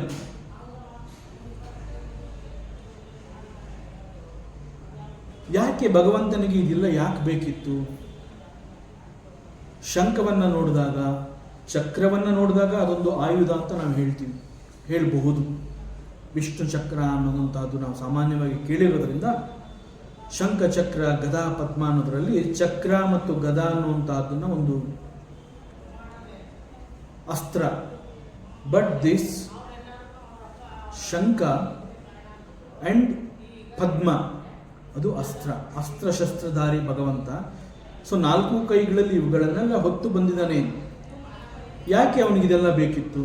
It is only to protect us, ನಮ್ಮನ್ನು ರಕ್ಷಣೆ ಮಾಡಬೇಕು ಅಂತ ಹೇಳಿ ಭಗವಂತ ಚತುರ್ಭುಜಧಾರಿಯಾಗಿ ಬಂದಿದ್ದಾನೆ. ಮತ್ತು 4 ಕೈಗಳನ್ನು ಅವನು ಖಾಲಿ ಇಟ್ಕೊಂಡಿಲ್ಲ, ಶಂಖ, ಚಕ್ರ, ಪದ, ಗದ್ಮಗಳನ್ನು ಇಟ್ಕೊಂಡಿದ್ದಾನೆ. ಯಾಕೆ ಇಟ್ಕೊಂಡಿದ್ದಾನೆ ಅಂತಂದರೆ ಅವನು ನಮ್ಮನ್ನು ನಿರಂತರವಾಗಿ ನಮ್ಮ ರಕ್ಷಣೆಯನ್ನು ಮಾಡ್ತಾ ಇದ್ದಾನೆ. He is constantly guiding us. ಹೇಗೆ ಗೈಡ್ ಮಾಡ್ತಾ ಇದ್ದಾನೆ? He is giving so many instructions. ನಮಗೆ ಅನೇಕ ಸಂದರ್ಭಗಳಲ್ಲಿ ನಮ್ಮನ್ನು ಎಚ್ಚರಿಸ್ತಾ ಇದ್ದಾನೆ. ಯಾವ ರೀತಿ, ಹೇಗೆ ನಮ್ಮನ್ನು ಎಚ್ಚರಿಸ್ತಾ ಇದ್ದಾನೆ? ಒಂದು ಥ್ರೂ ಶಂಖನಾದ, ಸೌಂಡ್ ಆಫ್ ಶಂಖ. ಈ ಒಂದು ಶಂಖನಾದ, ಆ ಒಂದು ನಾದ ಯಾಕೆ ಅವನು ಹೊಮ್ಮಿಸ್ತಾನೆ ಅಂತಂದ್ರೆ, ನೀನಿಡುವಂತಹ ಪ್ರತಿ ಒಂದೊಂದು ಹೆಜ್ಜೆ ಕೂಡ ಉತ್ತಮವಾದ ದಿಕ್ಕನ್ನು ಹೋಗಿ ಅದು ತಲುಪಬೇಕು. ನಿನ್ನ ಹೆಜ್ಜೆಯ ಗುರುತುಗಳು ಉತ್ತಮವಾದ ದಿಕ್ಕಿನಲ್ಲಿ ಹೋಗಿ ತಲುಪಿದಾಗ ಆ ಗುರುತುಗಳು ಮತ್ತೊಬ್ಬನನ್ನ ಅನುಸರಿಸುವಂತೆ ಮಾಡಬೇಕು. ಮತ್ತೊಬ್ಬನಿಗೆ ಅದು ಮಾರ್ಗಸೂಚಿ ಆಗಬೇಕು. ಆ ರೀತಿಯಲ್ಲಿ ನೀನು ಹೆಜ್ಜೆ ಇಡಬೇಕು. ಸೊ ನಿನಗೆ ಒಂದು ಉತ್ತಮವಾದ ದಿಕ್ಕಿನಲ್ಲಿ ನೀನು ಹೇಗೆ ಹೋಗಬೇಕು ಅನ್ನುವಂತಹದ್ದನ್ನು ಎಚ್ಚರಿಸೋದಕ್ಕೆ ನಾನು ಒಂದು ಶಂಖನಾದವನ್ನು ಮಾಡ್ತೀನಿ. You have to listen to that ಶಂಖನಾದ. ಆ ಶಂಖನಾದವನ್ನು ನೀನು ಕೇಳಬೇಕು. ಹೀಗೆ ಹೇಳಿ ಭಗವಂತ ಒಂದು ಕೈಯಲ್ಲಿ ಶಂಖವನ್ನು ಹಿಡಿದಿದ್ದಾನೆ. ಸೊ ಈ ರೀತಿಯಲ್ಲಿ ಶಂಖನಾದ ಅನ್ನುವಂತಹದ್ದು ನಮ್ಮನ್ನು ಸತ್ಯ ಮತ್ತು ಧರ್ಮದ ದಾರಿಯಲ್ಲಿ ನೀನು ನಡೀಬೇಕು ಅಂತ ಎಚ್ಚರಿಸ್ತಾ ಇರುವಂತಹ ಒಂದು ಸಂದೇಶ ಅದು. And he is constantly guiding us. ನಿರಂತರವಾಗಿ ಒಂದು ಕ್ಷಣ ಕೂಡ ಪರಮಾತ್ಮ ಮೈ ಮರೆತಿಲ್ಲ. ಪ್ರತಿ ಕ್ಷಣದಲ್ಲಿ ನಮ್ಮನ್ನು ಅವನು ಎಚ್ಚರಿಸ್ತಾ ಇದ್ದಾನೆ. ಪ್ರತಿ ಕ್ಷಣದಲ್ಲೂ ಅವನು ಎಚ್ಚರಿಸ್ತಾ ಇದ್ದಾನೆ ಅಂತಂದ ಮೇಲೆ ಅನೇಕ ಕಡೆಗಳಲ್ಲಿ ಮನುಷ್ಯನಿಂದ ಅನೇಕ ತಪ್ಪುಗಳು ನಡೀತಾ ಇರುವಂತಹದ್ದನ್ನು ನಾವು ದಿನನಿತ್ಯದಲ್ಲಿ ನೋಡ್ತಾ ಇದ್ದೀವಿ. ಅವನು ನಮ್ಮನ್ನು ಕಾಯೋದಕ್ಕೆ, ನಮ್ಮನ್ನು ರಕ್ಷಣೆ ಮಾಡೋದಕ್ಕೆ ನಿರಂತರವಾಗಿ ಅವನು ಹಿ ಈಸ್ ಗೈಡಿಂಗ್ ಅಂತಂದ ಮೇಲೆ ತಪ್ಪುಗಳು ಯಾಕೆ ನಡೀಬೇಕು ಅಂತಂದ್ರೆ, you are not listening that ಶಂಖನಾದ. That is why you are repeatedly committing the mistakes. ಮನುಷ್ಯ ಯಾಕೆ ತಪ್ಪುಗಳನ್ನು ಮಾಡ್ತಾನೆ ಅಂತಂದ್ರೆ, ಪರಮಾತ್ಮನ ಶಂಖನಾದ ಅವನ ಕಿವಿಯನ್ನು ಕೇಳ್ತಾ ಇಲ್ಲ, ಅವನ ಕಿವಿ ಕೇಳಿಸ್ಕೊತಾ ಇಲ್ಲ. ಬಟ್ ಅವನ ಆ ಎಚ್ಚರಿಕೆಯ ಸಂದೇಶವನ್ನು ಕೊಡ್ತಾನೆ ಇದ್ದಾನೆ. ಇದು ನಾವು ನಮ್ಮ ದಿನನಿತ್ಯದ ಅನುಭವಗಳಲ್ಲಿ ಅನೇಕ ಸಂದರ್ಭಗಳಲ್ಲಿ ನಮ್ಮೆಲ್ಲರಿಗೂ ಸಾಮಾನ್ಯವಾಗಿ ಆಗಿರುವಂತಹ ಅನುಭವಗಳು. ಹೇಗೆ ಅಂತಂದರೆ, ಎಷ್ಟೋ ಸಂದರ್ಭಗಳಲ್ಲಿ ನಾವು ಮಾಡಬಾರದಂತಹ ಅನೇಕ ಕೆಲಸಗಳನ್ನು ಮಾಡುವಾಗ ವಿಧಿ ಇಲ್ಲ ಅಂತ ಹೇಳಿ ವಿಧಿಯ ಮೇಲೆ ಆರೋಪ ಮಾಡಿ ಮಾಡಬಾರದೇ ಇರುವಂತಹ ಕೆಲಸವನ್ನು ನಾವು ಮಾಡಿರ್ತೀವಿ. ಮಾಡುವಂತಹ ಸಂದರ್ಭದಲ್ಲಿ ನಮ್ಮ ಅಂತರಂಗದ ಕೂಗು ನಮ್ಮನ್ನು ಎಚ್ಚರಿಸಿರುತ್ತೆ. ಡೋಂಟ್ ಡೂ ಇಟ್ ಅಂತ ಅದು ಹೇಳಿರುತ್ತೆ. ನಮಗೆ ಅದೆಲ್ಲ ಗೊತ್ತಿರುತ್ತೆ. ಆದರೆ ಅದನ್ನು ನಾವು ಹೇಳ್ಕೊಳ್ಳೋಷ್ಟು ಧೈರ್ಯವನ್ನು, ಆ ಒಂದು ಪ್ರಬುದ್ಧತೆಯನ್ನು ನಾವು ಬೆಳೆಸ್ಕೊಂಡಿಲ್ಲ. ಯಾವುದೇ ಒಂದು ಒಂದು ತಪ್ಪು ನಮ್ಮಿಂದ ನಡೆದಾಗ ನೀನು ಮಾಡ್ತಾ ಇರುವಂತಹದ್ದು ತಪ್ಪು, ಈ ಕ್ಷಣದಲ್ಲಿ ನೀನು ನಿನ್ನ ದಿಕ್ಕನ್ನು ಬದಲಾಯಿಸ್ಕೊ, ನಿಲ್ಲಿಸ್ಬಿಡು ಇಲ್ಲೇ, you stop it now itself, you stop it ಅಂತ ಹೇಳಿ ಒಂದು ಎಚ್ಚರಿಕೆ ನಮಗೆ ಬಂದೇ ಬರುತ್ತದೆ. ಬಟ್ ಅಂತಹ ಒಂದು ಎಚ್ಚರಿಕೆ ಬಂದಾಗ ನಾವೇನು ಮಾಡ್ತೀವಿ ಅಂತಂದರೆ, ಈ ಒಂದು ಎಚ್ಚರಿಕೆಯನ್ನು ನಾನು ಅನುಸರಿಸಿದ್ರೆ ನಾನು ಯಾವುದನ್ನು ಪಡ್ಕೋಬೇಕು ಅಂತ ಹೇಳಿ ಪ್ರಯತ್ನವನ್ನು ನಾನು ಮಾಡ್ತಾ ಇದ್ದೆ, ಅದು ನನ್ನ ಕೈ ತಪ್ಪಿ ಹೋಗುತ್ತೆ. ಫಸ್ಟ್ ಆಫ್ ಆಲ್ ನಾನು ಯಾವುದನ್ನು ಪಡ್ಕೋಬೇಕು ಅಂತ ಅನ್ಕೋತಾ ಇದ್ದೆ ಅಂತಂದ್ರೆ that is nothing but the ಜಗತ್ತಿನ ಒಂದು ವಸ್ತು, ವರ್ಡ್ಲಿ ಆಬ್ಜೆಕ್ಟ್. ಒಂದು ವರ್ಡ್ಲಿ ಆಬ್ಜೆಕ್ಟ್ಗೆ ನಾನು ಮನಸೋತಿದ್ದೆ, ಅದು ನನಗೆ ಬೇಕು, ಅದು ನನಗೆ ಸಿಗೋದ್ರಿಂದ ನನಗೆ ಶಾಂತಿ, ನೆಮ್ಮದಿ, ತೃಪ್ತಿ ಎನ್ನುವಂತಹದ್ದು ಸಿಗತ್ತೆ. ಸೊ ನಾನು ಶಾಂತವಾಗಿರಬೇಕು, ನನ್ನ ಮನಸ್ಸಿನಲ್ಲಿ ತೃಪ್ತಿ ಇರಬೇಕು, ನನಗೆ ಆ ಒಂದು ತೃಪ್ತಿಯ ಒಂದು ಸಮಾಧಾನ ಇರಬೇಕು ಅಂತಂದರೆ I should get that. So ಅದನ್ನು ನಾನು ಗಳಿಸ್ಕೋಬೇಕು ಅಂತ ಹೋಗ್ತಾ ಇರುವಂತಹ ಈ ಮಾರ್ಗದಲ್ಲಿ ನನಗೆ ಗೊತ್ತಾಯಿತು ನಾನು ತಪ್ಪು ಮಾಡ್ತಾ ಇದ್ದೀನಿ ಅಂತ. ಬಟ್ ಈಗ ನಾನು ಅದನ್ನು ಮಿಸ್ ಮಾಡ್ಕೊಂಬಿಟ್ರೆ I am going to miss it for ever. ಇನ್ನು ಮತ್ತೆ ನನಗೆ ಅದು ಸಿಗೋದಿಲ್ಲ. ಸೊ ವಿಧಿ ಇಲ್ಲ, ನಾನು ಮಾಡ್ತಾ ಇದ್ದೀನಿ, ದೇವರೇ ನನ್ನ ಕ್ಷಮಿಸು ಅಂತ ಹೇಳ್ಬಿಡ್ತೀನಿ. ಇದು ಒಂದು ಸಣ್ಣ ಉದಾಹರಣೆ. ಪ್ರತಿಯೊಬ್ಬ ಮನುಷ್ಯನಿಗೂ ಕೂಡ ಅವನು ಸಣ್ಣ ತಪ್ಪಾಗಲಿ ದೊಡ್ಡ ತಪ್ಪಾಗಲಿ, ಅವನು ಮಾಡಿರೋಂತಹದ್ದು ಒಂದು ಕ್ರೌರ್ಯವಾಗಿರಲಿ, ಅವನಿಗೆ ಗೊತ್ತಿರುತ್ತೆ ನಾನು ಮಾಡ್ತಾ ಇರೋವಂತಹದ್ದು ತಪ್ಪು ಅಂತ. ಬಟ್ ನನಗೆ ಬೇಕೇ ಬೇಕು ಇದು ಅನ್ನುವಂತಹ ಒಂದು ವ್ಯಾಮೋಹ, ಒಂದು ಲೋಭ, ಈ ಒಂದು ಲೋಭ ಮತ್ತು ವ್ಯಾಮೋಹವನ್ನು ಅದಕ್ಕೆ ರಾಕ್ಷಸಿ ಗುಣ ಅಂತ ಹೇಳ್ತಾರೆ. He is so much attached to that.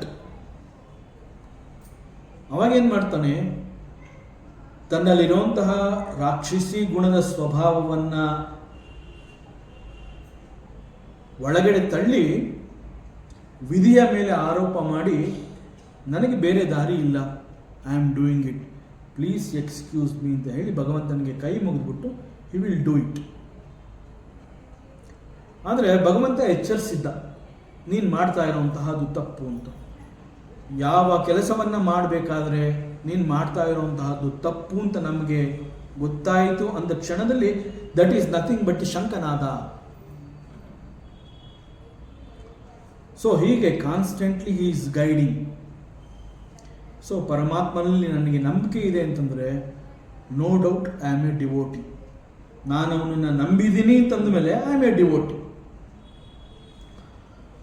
So ನಾನು ಭಗವಂತನನ್ನು ನಂಬಿದ್ದೀನಿ ಅಂತಂದ ಮೇಲೆ ಭಗವಂತನಿಂದ ನನಗೊಂದು ಭರವಸೆ ಬೇಕೇ ಬೇಕು. ಯಾಕೆಂತಂದರೆ ಅನ್ಯಥಾ ಶರಣಂ ನಾಸ್ತಿ ಅಂತ ಹೇಳಿ ನನಗೆ ಬೇರೆ ದಾರಿ ಇಲ್ಲಪ್ಪ, ನಾ ಬೇರೆ ಇನ್ನೆಲ್ಲೂ ಹೋಗೋದಿಲ್ಲ, ನಿನ್ನನ್ನು ನಂಬಿ ನಿನ್ನ ಹತ್ರ ಬಂದಿದ್ದೀನಿ, ಶರಣಾಗತಿಯ ಅವಸ್ಥೆಗೆ ನಾನು ಬಂದಿದ್ದೀನಿ, ನಿನ್ನಲ್ಲಿ ನಾನು ಶರಣಾಗಿದ್ದೀನಿ ಅಂತ ನಾವು ಅವನ ಹತ್ರ ಹೋಗಿದ್ದೀವಿ ಅಂತಂದಮೇಲೆ ಐ ಆಮ್ ಎ ಡಿವೋಟಿ. ಬೇರೆ ಇನ್ನೇನಾಗುತ್ತೋ ಬಿಡುತ್ತೋ ನನಗೆ ಗೊತ್ತಿಲ್ಲ, ಈಗ ನನ್ನನ್ನು ನೋಡ್ಕೋಬೇಕಾಗಿರುವಂತಹದ್ದು ನೀನು ಅಂತ ನಾವು ಭಗವಂತನ ಹತ್ರ ಆ ಒಂದು ಭಾವದಲ್ಲಿ, ಶರಣಾಗತಿಯ ಭಾವದಲ್ಲಿ ಭಗವಂತನ ಬಳಿಗೆ ಹೋದಾಗ no doubt I am a devotee, ಸಂಶಯನೇ ಇಲ್ಲ ನಾನೊಬ್ಬ ಭಕ್ತ. Okay, no doubt I am a devotee, but what is his guarantee? ಭಗವಂತನನ್ನು ನಾನು ಅಷ್ಟರ ಮಟ್ಟಿಗೆ ನಾನು ನಂಬಿದ್ದೀನಿ ಅಂತಂದಮೇಲೆ ಆ ಭಗವಂತನ ಭರವಸೆ ಏನು? ಸೊ ಹಿ ಸೇಸ್ ನಮೇ ಭಕ್ತ ಪ್ರಣಶ್ಯತಿ. ಭಗವಂತ ಹೇಳ್ತಾನೆ, ನನ್ನ ಯಾವ ಭಕ್ತನನ್ನು ಕೂಡ ನಾನು ನಾಶ ಆಗೋದಕ್ಕೆ ಬಿಡೋದಿಲ್ಲ. ಒಂದು ವೇಳೆ ನನ್ನನ್ನು ಮೀರಿ ಅವನು ನಾಶವನ್ನು ಹೊಂದಿದ್ದಾನೆ ಅಂತಂದರೆ ನಾಶವನ್ನು ಹೊಂದಲೇಬೇಕು ಅನ್ನುವಂತಹ ಕರ್ಮದಲ್ಲಿ ಅವನು ಬಂದಿಯಾಗಿದ್ದ. ಸೊ ಅವನು ನನ್ನ ಶಂಕನಾದವನ್ನು ಅವನು ಕೇಳಿಸ್ಕೊಳ್ಳಿಲ್ಲ. So for this he is only responsible. So ನಮೇ ಭಕ್ತ ಪ್ರಣಶ್ಯತಿ, ನನ್ನ ಭಕ್ತನನ್ನು ನಾನು ನಾಶ ಆಗೋದಕ್ಕೆ ನಾನು ಬಿಡೋದಿಲ್ಲ. ಸೊ ಈ ರೀತಿಯಲ್ಲಿ he is constantly guiding us through ಶಂಕನಾದ. ಮತ್ತು ಬಹಳ ಸುಂದರವಾಗಿ ವರ್ಣನೆ ಮಾಡಿರುವಂತಹದ್ದು ಏನು ಅಂತಂದರೆ, ಈ ಒಂದು ಪರಮಾತ್ಮನ ಶಂಕನಾದ ಅಥವಾ ಅಂತರಂಗದ ಕೂಗು ಅಂತ ನಾವೇನು ಹೇಳ್ತೀವಿ, ನಮ್ಮನ್ನು ನಾವು ಅವಲೋಕಿಸಿಕೊಂಡಾಗ ನಾನು ಮಾಡ್ತಾ ಇರೋವಂತಹದ್ದು ಸರಿನೋ ತಪ್ಪು ಅಂತ ನನಗೇನು ಗೊತ್ತಾಗುತ್ತೆ, ದಟ್ ಈಸ್ ಅಗೇನ್ ಶಂಕನಾದ. ಸೊ ನನ್ನ ಅಂತರಂಗದ ಕೂಗನ್ನು ಅಥವಾ ನನ್ನನ್ನೇ ನಾನು ಅವಲೋಕಿಸಿಕೊಂಡಾಗ ಆತ್ಮಾವಲೋಕನ ಅಂತ ಹೇಳ್ತೀವಿ. ಈ ಒಂದು ಆತ್ಮಾವಲೋಕನ ಮತ್ತು ಈ ಶಂಖನಾದವನ್ನು ಆಲಿಸಿದಾಗ ನನಗೇನು ಸಿಗತ್ತೆ? ಶಂಖನಾದವನ್ನು ಆಲಿಸಿ ಆ ಮಾರ್ಗದಲ್ಲಿ ನಾವು ಹೆಜ್ಜೆಯನ್ನು ಇಟ್ಟರೆ ನಂತರ ಶಂಖ, ಚಕ್ರ, ಗದ ಹಾಗೂ ಪದ್ಮ, ಅದಕ್ಕೆ ಪದ್ಮ ಅನ್ನುವಂಥದ್ದು ತಾವರೆ ಅನ್ನುವಂಥದ್ದನ್ನ ಕೊನೆಯಲ್ಲಿ ಯಾಕೆ ಹೇಳ್ತಾರೆ ಅಂತಂದರೆ, ಈ ಶಂಖನಾದವನ್ನು ಆಲಿಸಿ ಇಡುವಂತಹ ಎಲ್ಲ ಹೆಜ್ಜೆಗಳು ಅಂತಿಮವಾಗಿ ಆ ಒಂದು ತಾವರೆ ಅಂತಂದರೆ ಯಾವುದನ್ನು ನಾವು ಈಗಷ್ಟೇ ಡಿಸ್ಕಸ್ ಮಾಡಿದ್ವಿ, it is perfect in all aspects. ಆ ಒಂದು ಪರ್ಫೆಕ್ಷನ್ಗೆ ಈ ಒಂದು ಶಂಖನಾದ ನಮ್ಮನ್ನು ಕರ್ಕೊಂಡು ಹೋಗುತ್ತೆ. ಸೊ ಶಂಖನಾದವನ್ನು ಆಲಿಸಿದಾಗ ಮುಂದೆ ಚಕ್ರ, ಗದ ಹಾಗೂ ಕೊನೆಯಲ್ಲಿ ಪದ್ಮ. That means you are reaching to the perfect ಜಾಗಕ್ಕೆ, ಪರಂಧಾಮ ಅಥವಾ ಕರೆಕ್ಟ್ ಜಾಗ ಅಂತ ನಾವೇನು ಹೇಳ್ತೀವಿ, ಅಲ್ಲಿಗೆ ಹೋಗಿ ನಮ್ಮನ್ನು ನಿಲ್ಲಿಸುತ್ತೆ. ಸೊ ಹೀಗೆ ನಾವು ಪರಿಪೂರ್ಣತೆಯನ್ನು ತಲುಪಬೇಕು ಅಂತಂದರೆ ನಮಗೆ ಮಾರ್ಗದರ್ಶನ ನೀಡೋದಕ್ಕೆ ಒಬ್ಬ ಬೇಕು. ಆ ಮಾರ್ಗದರ್ಶಕ ಯಾರು ಅಂತಂದರೆ ಭಗವಂತ ನಮಗೆ ಮಾರ್ಗದರ್ಶನವನ್ನು ಕೊಡಬೇಕು ಅಂತ ಹೇಳಿ ಚತುರ್ಭುಜಧಾರಿಯಾಗಿ ಶಂಖ, ಚಕ್ರ, ಗದಾ, ಪದ್ಮವನ್ನು ಹೊತ್ತಿದ್ದಾನೆ. So why he is having 4 ಕೈಗಳು ಅನ್ನುವಂತಹ ಪ್ರಶ್ನೆ ನಮಗೆ ಬಂದರೆ it is not that he is going to get something. ಭಗವಂತನಿಗೆ ಏನೂ ಆಗಬೇಕಾಗಿಲ್ಲ. ನಮ್ಮನ್ನು ಉದ್ಧಾರ ಮಾಡೋದಕ್ಕೆ, ನಮಗೆ ಒಂದು ಮಾರ್ಗದರ್ಶನವನ್ನು ಕೊಡೋದಕ್ಕೆ, ನಾವೊಂದು ಸರಿಯಾದ ದಾರಿಯಲ್ಲಿ ಹೋಗಬೇಕು ಅಂತ ಹೇಳಿ ಭಗವಂತ ಚತುರ್ಭುಜಧಾರಿಯಾಗಿ ಕಾಣಿಸ್ಕೊತಾನೆ. ಸೊ ಚತುರ್ಭುಜ ಅನ್ನುವಂತಹದ್ದು ಕೇವಲ ಒಂದು ಸಂಕೇತ. ಸೊ ಈ ಒಂದು ಸಂಕೇತವನ್ನು ಕೇವಲ ಅರ್ಥ ಮಾಡಿಕೊಂಡ್ರೆ ಸಾಕು, ಅದನ್ನು ತರ್ಕ ಮಾಡುವಂತಹ ಅವಶ್ಯಕತೆ ಇಲ್ಲ. ಆದರೂ ಕೂಡ ಅಲ್ಪ ಬುದ್ಧಿಯ ಕಾರಣದಿಂದ ಮನುಷ್ಯ ಅನೇಕ ಸಂದರ್ಭಗಳಲ್ಲಿ ಜಗತ್ತು ಮತ್ತು ಜಗತ್ತಿನ ವಸ್ತುಗಳಲ್ಲಿ ಆಸಕ್ತಿಯನ್ನು ತೋರಿಸ್ತಾನೆ, ವರ್ಲ್ಡ್ಲಿ ಆಬ್ಜೆಕ್ಟ್ಸ್. ಹೀಗೆ ಅವುಗಳನ್ನು ನೋಡಿ ಅವುಗಳ ಆಕರ್ಷಣೆಗೆ ಒಳಗಾಗ್ತಾನೆ, ಮೋಹಕ್ಕೆ ಒಳಗಾಗ್ತಾನೆ. ಸೊ ಹೀಗೆ ಒಂದು ಅಶಾಶ್ವತವಾದ ವಸ್ತುವಿನ ಮೋಹಕ್ಕೆ ನಾವು ಒಳಗಾಗಿದ್ದೀವಿ ಅಂತಂದಾಗ naturally we are tempted to chase that object in the world. ಯಾವಾಗ ಒಂದು ವಸ್ತುವನ್ನು ನಾವು ನೋಡ್ತೀವಿ, ಅದರ ಆಕರ್ಷಣೆಗೆ ನಾನು ಒಳಗಾಗಿದ್ದೀನಿ ಅಂತಂದರೆ ಮರುಕ್ಷಣದಲ್ಲಿ ಯಾವ ವಸ್ತುವನ್ನು ನಾನು ಅಪೇಕ್ಷೆ ಪಟ್ಟಿದ್ದೆ ಆ ವಸ್ತುವನ್ನು ಗಳಿಸಿಕೊಳ್ಳುವುದಕ್ಕಾಗಿ ಯಾವೆಲ್ಲ ಕರ್ಮವನ್ನು ನಾನು ಮಾಡಬೇಕು ಆ ಕರ್ಮವನ್ನು ಮಾಡ್ತೀನಿ, ಯಾವ ದಾರಿಯಲ್ಲಿ ನಾನು ಹೋಗಬೇಕು ಆ ದಾರಿಯಲ್ಲಿ ಹೋಗ್ತೀನಿ. ಸೊ ಹೀಗೆ ಆಗಬಾರ್ದು. You should not chase the worldly objects. ಜಗತ್ತಿನ ವಸ್ತುಗಳಿಗೆ ನೀನು ದಾಸನಾಗಬೇಡ ಅಂತ ಹೇಳಿ ಭಗವಂತ ನಮ್ಮನ್ನು ನಿರಂತರವಾಗಿ ಕಾಯ್ತಾ ಇರ್ತಾನೆ. So in spite of that, ಇಷ್ಟೆಲ್ಲ ಇದ್ರೂ ಕೂಡ ಯಾಕೆ ನಾವು ಮೋಹಕ್ಕೆ ಒಳಗಾಗ್ತೀವಿ? ಶಾಸ್ತ್ರ ಸ್ಪಷ್ಟವಾಗಿ ಹೇಳುತ್ತೆ, ನಾವೇ ಆತ್ಮಾವಲೋಕನ ಮಾಡಿಕೊಂಡಾಗ, ಅಂತರಂಗದ ಕೂಗು ನಮ್ಮ ಕಿವಿಯನ್ನು ತಲುಪಿದಾಗ ನಮಗೆಲ್ಲ ಗೊತ್ತಾಗುತ್ತೆ. ಎಲ್ಲ ಗೊತ್ತಾದರೂ ಕೂಡ ನಾವು ಯಾಕೆ ಆಕರ್ಷಣೆಗೆ ಒಳಗಾಗ್ತೀವಿ? ಬಿಕಾಸ್ ಆ ಸಂದರ್ಭದಲ್ಲಿ ವಿ ಫರ್ಗೆಟ್ ದಿ ಗಾಡ್.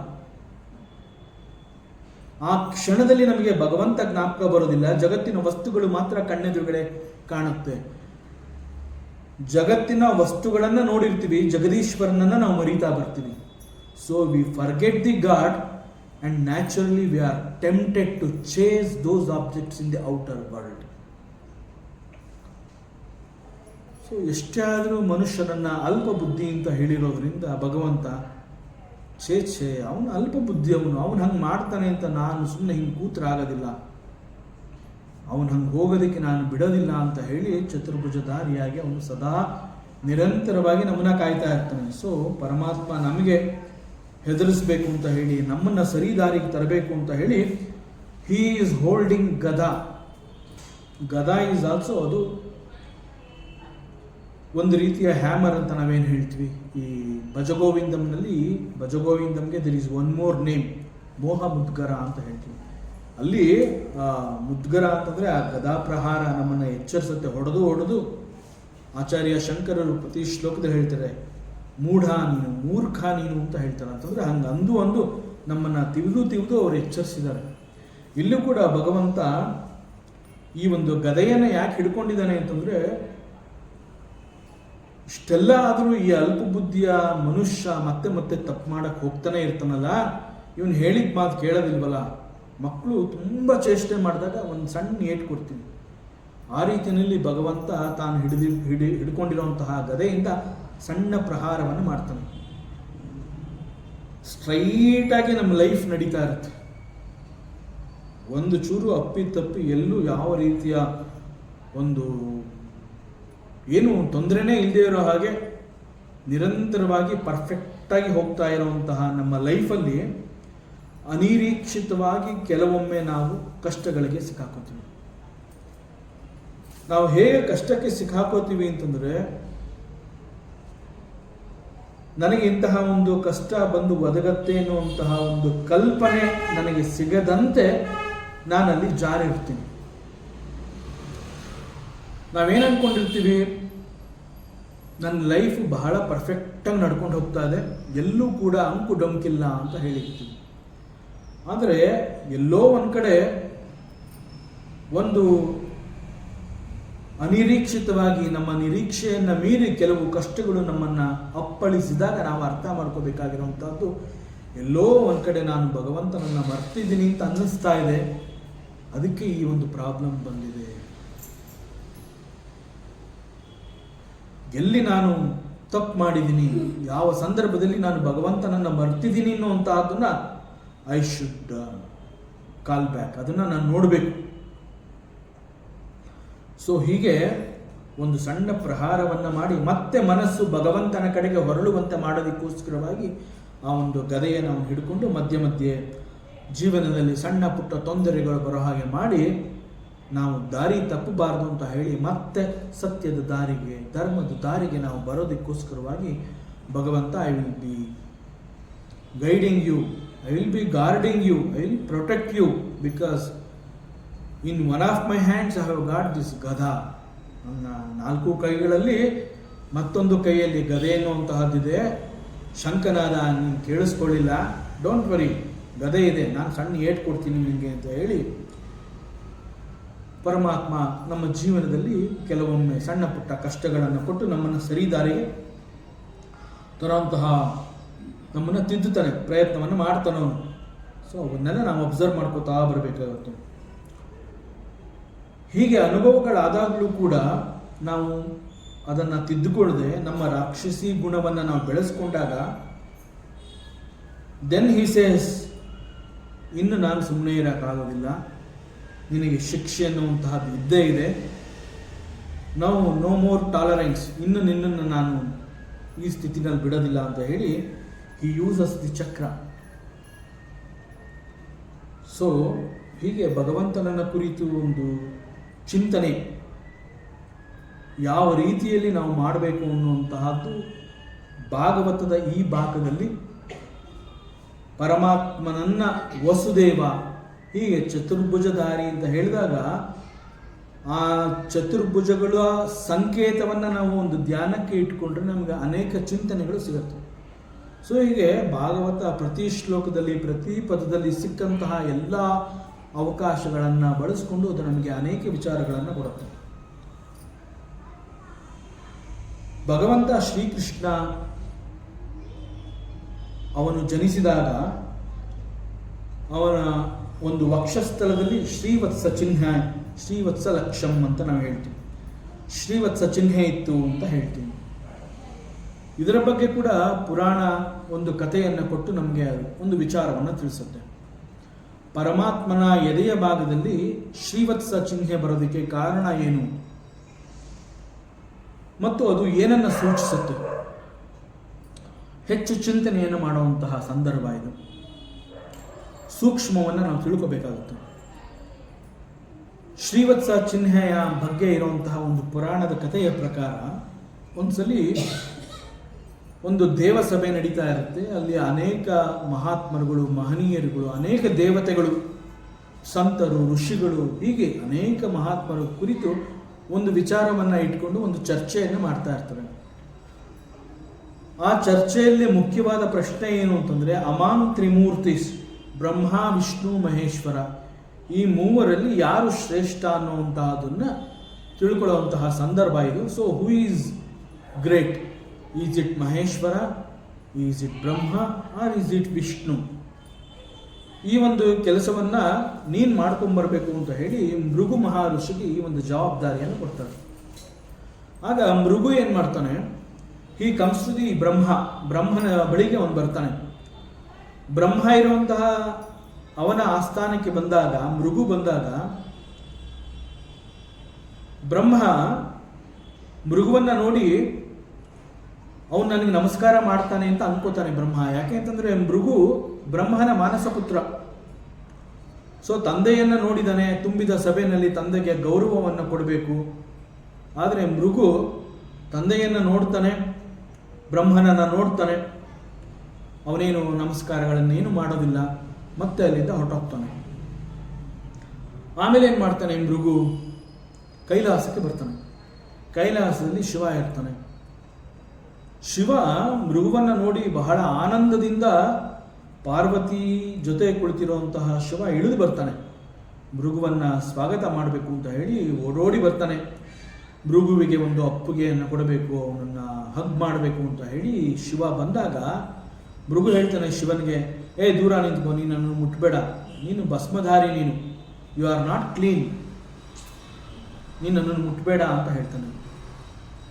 ಆಗ ಶಿವನಿಗೆ ಈ ಪರಿಸ್ಥಿತಿನಲ್ಲಿ ಇವನು ಹೇಳ್ತಾ ಇರೋದನ್ನು ಹೇಗೆ ಅರಗಿಸ್ಕೋಬೇಕು ಅನ್ನುವಂತಹ ಗೊತ್ತಾಗದೆ ಕನ್ಫ್ಯೂಸ್ ಆದಾಗ ಪಾರ್ವತಿ ಸಮಾಧಾನ ಮಾಡ್ತಾಳೆ.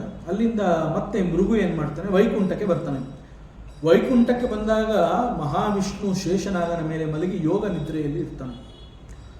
ಯೋಗ ನಿದ್ರೆಯಲ್ಲಿ ಇದ್ದಂತಹ ಮಹಾವಿಷ್ಣು ಕಣ್ಣುಗಳನ್ನು ಮುಚ್ಕೊಂಡಿರ್ತಾನೆ. ಬಂದಿರುವಂತಹ ಮೃಗು ಇವನಿಗೆ ಗೊತ್ತಾಗೋದಿಲ್ಲ. ಆದರೆ ಮೃಗು ಏನು ಮಾಡ್ತಾನೆ, ನಾನು ಇಲ್ಲಿ ಬಂದಿದ್ದೀನಿ, ಮಹಾವಿಷ್ಣು ನಾನು ಬಂದಿರೋಂತಹದ್ದನ್ನು ಗಮನಕ್ಕೆ ತಂದುಕೊಳ್ಳದೆ ನಿದ್ರೆ ಮಾಡ್ತಾ ಇದ್ದಾನಲ್ಲ ಅಂತ ಹೇಳಿ ಪರಮಾತ್ಮನ ಎದೆಗೆ ಅವನು ಒದಿತಾನೆ. ಆಗ ಮಹಾವಿಷ್ಣುವಿಗೆ ಎಚ್ಚರವಾಗುತ್ತೆ. ಎಚ್ಚರವಾದಾಗ ವಿಷ್ಣು ಶೇಷನಾಗನ ಆ ಒಂದು ಹಾಸಿಗೆಯಿಂದ ಇಳಿದು ಬಂದು ಮೃಗುವಿಗೆ ಹೇಳ್ತಾನೆ, ಹೇ ಮಹರ್ಷಿ, ಎಷ್ಟು ದೊಡ್ಡ ಅನಾಚಾರ ಆಗೋಯಿತು, ನೀನು ಬಂದಿದ್ದು ನನಗೆ ಗೊತ್ತಾಗಲಿಲ್ಲ, ಕಣ್ಣು ಮುಚ್ಕೊಂಡು ಮಲಗಿಬಿಟ್ಟಿದ್ದೆ, ನಾನು ಯಾವುದೋ ಆನಂದದಲ್ಲಿ ವಿಹರಿಸ್ತಾ ಇದ್ದೆ ಅನ್ಸುತ್ತೆ, ನಿನ್ನನ್ನು ನಾನು ಗಮನಿಸಲಿಲ್ಲ, ವೆರಿ ಸಾರಿ. ಒಂದು ಥರದಲ್ಲಿ ನೀನು ಒದ್ದಿದ್ದು ಒಳ್ಳೇದಾಯಿತು. ಯಾಕೆ ಅಂತಂದರೆ ಇದು ಕಲ್ಲು ಹೃದಯ, ಈ ಕಲ್ಲು ಹೃದಯದ ನಿನ್ನನ್ನು ಬಂದಿರೋವಂತಹದ್ದನ್ನು ಗಮನಿಸದೆ ಎಷ್ಟು ಗಟ್ಟಿಯಾಗಿತ್ತು ಹೃದಯ, ಅರ್ಥ ಮಾಡ್ಕೊಳ್ಳಿಲ್ಲ, ಹೃದಯ ಸಾಫ್ಟ್ ಆಗಿರಬೇಕು. ಆದರೆ ಈ ಕಲ್ಲು ಹೃದಯಕ್ಕೆ ನೀನು ಒದ್ದಿಯಲ್ಲ, ಈಗ ಇದು ಬಹಳ ಹಗುರವಾಯಿತು. No, it is very soft. ಆದರೆ ನನಗೆ ಬೇಜಾರಾಗ್ತಾ ಇರೋದೇನು ಅಂತಂದರೆ, ನಿನ್ನ ಪಾದ ಈ ಒಂದು ಕಲ್ಲು ಹೃದಯಕ್ಕೆ ಒದ್ದಿದ್ರಿಂದ ನಿನ್ನ ಪಾದಕ್ಕೇನಾದರೂ ಈ ಒಂದು ಕಲ್ಲು ಹೃದಯ ಹೆಚ್ಚು ಪೆಟ್ಟನ್ನು ಕೊಡ್ತಾ ಅಂತ ಹೇಳಿ ಪಾದ ಸೇವೆಯನ್ನು ಮಾಡ್ತಾನೆ ಮಹಾವಿಷ್ಣು. ಪಾದ ಸೇವೆಯನ್ನು ಮಾಡಿ ಅವನು ಹೇಳ್ತಾನೆ ಮೃಗುವಿಗೆ, ಈ ಒಂದು ಕಲ್ಲು ಹೃದಯಕ್ಕೆ ಒದ್ದು ನನ್ನ ಹೃದಯವನ್ನು ಘಾಸಿಯಾಗೋ ಹಾಗೆ ನೀನು ಮಾಡಿ ಆ ಕಲ್ಲು ಹೃದಯವನ್ನು ಒಂದು ಸಾಫ್ಟಾಗಿ ಮಾಡಿದೆಯಲ್ಲ, ಈ ಒಂದು ಒದ್ದು ಘಾಸಿ ಮಾಡಿದೆಯಲ್ಲ, ಈ ಜಾಗವನ್ನು ನಾನು ಸದಾ ಭರಿಸ್ತೀನಿ, ಸದಾ ನನ್ನ ಎದೆನಲ್ಲಿ ಅದು ಇರಬೇಕು, ಶ್ರೀವತ್ಸ ಚಿಹ್ನೆಯಾಗಿ ಅದು ಇರಬೇಕು ಅಂತ ಹೇಳಿ ಮೃಗು ಮಹರ್ಷಿಯನ್ನು ಅವನು ಸಮಾಧಾನ ಮಾಡ್ತಾನೆ. ಮೃಗು ಆಮೇಲೆ ಅಮಾಂತ್ರಿ ವಿಷ್ಣು ಇಸ್ ಗ್ರೇಟ್ ಅಂತ ಹೇಳ್ತಾನೆ. ಇದು ಒಂದು ಕತೆ, ಇದು ಪುರಾಣದಲ್ಲಿ ಬರುವಂತಹ ಒಂದು ಕತೆ. But here what is the message? ಇದು ಕತೆ ಕೇಳೋದಕ್ಕೆ ಚೆನ್ನಾಗಿದೆ, ಎಸ್ಪೆಷಲಿ ಮಕ್ಕಳಿಗೆ ಹೇಳಿದಾಗ ಫಸ್ಟ್ ಕ್ಲಾಸಾಗಿ ಕತೆ ಕೇಳ್ತಾರೆ. But we should understand what is the subtle message here. ಇಲ್ಲಿ ಏನು ಅಂತಂದರೆ, ದ ಸಟಲ್ ಮೆಸೇಜ್ ಈಸ್, ಭಗವಂತ ಅಂತ ಹೇಳಿದಾಗ ಅವನು ಕಾರುಣ್ಯವಂತ, ಅವನು ಹೃದಯ ಅನ್ನುವಂತಹದ್ದು ಕಲ್ಲು ಹಾಗೆ ಇರೋದಕ್ಕೆ ಸಾಧ್ಯವೇ ಇಲ್ಲ. ಭಗವಂತ ಭಕ್ತ ಕೊಡುವಂತಹ ಎಲ್ಲವನ್ನ ತನ್ನ ಹೃದಯದಲ್ಲೇ ಇಟ್ಕೋತಾನೆ ಅವನು. That is the indication. So ಭಗವಂತ ಎಲ್ಲರನ್ನ ತನ್ನ ಹೃದಯದಲ್ಲಿ ಇಟ್ಕೋತಾನೆ ಮತ್ತು ಭಕ್ತರು ಕೊಡುವಂತಹ ಎಲ್ಲವನ್ನ ಅವನು ಸ್ವೀಕರಿಸ್ತಾನೆ. That is indicated through this story. So ಇಲ್ಲಿ ಶ್ರೀವತ್ಸ ಚಿಹ್ನೆ ಅಂತಂದ್ರೆ ಅವನು ಭಕ್ತನ ಅನುರಾಗಿ ಅನ್ನೋ ರೀತಿನಲ್ಲಿ ನಾವು ಈ ಒಂದು ಸಂದರ್ಭವನ್ನು ಅರ್ಥ ಮಾಡ್ಕೋಬೇಕು. ಸೊ ಮಹಾವಿಷ್ಣುವನ್ನ ವರ್ಣನೆ ಮಾಡಬೇಕಾದ್ರೆ ಶ್ರೀವತ್ಸ ಚಿಹ್ನೆ ಎದೆನಲ್ಲಿತ್ತು ಅಂತಂದಾಗ ಅದನ್ನು ನಾನು ಸದಾ ಧರಿಸ್ತೀನಿ ಅಂತ ಹೇಳಿ ಮೃಗುವಿಗೆ ಅವನು ಮಾತು ಕೊಟ್ಟಿರ್ತಾನೆ.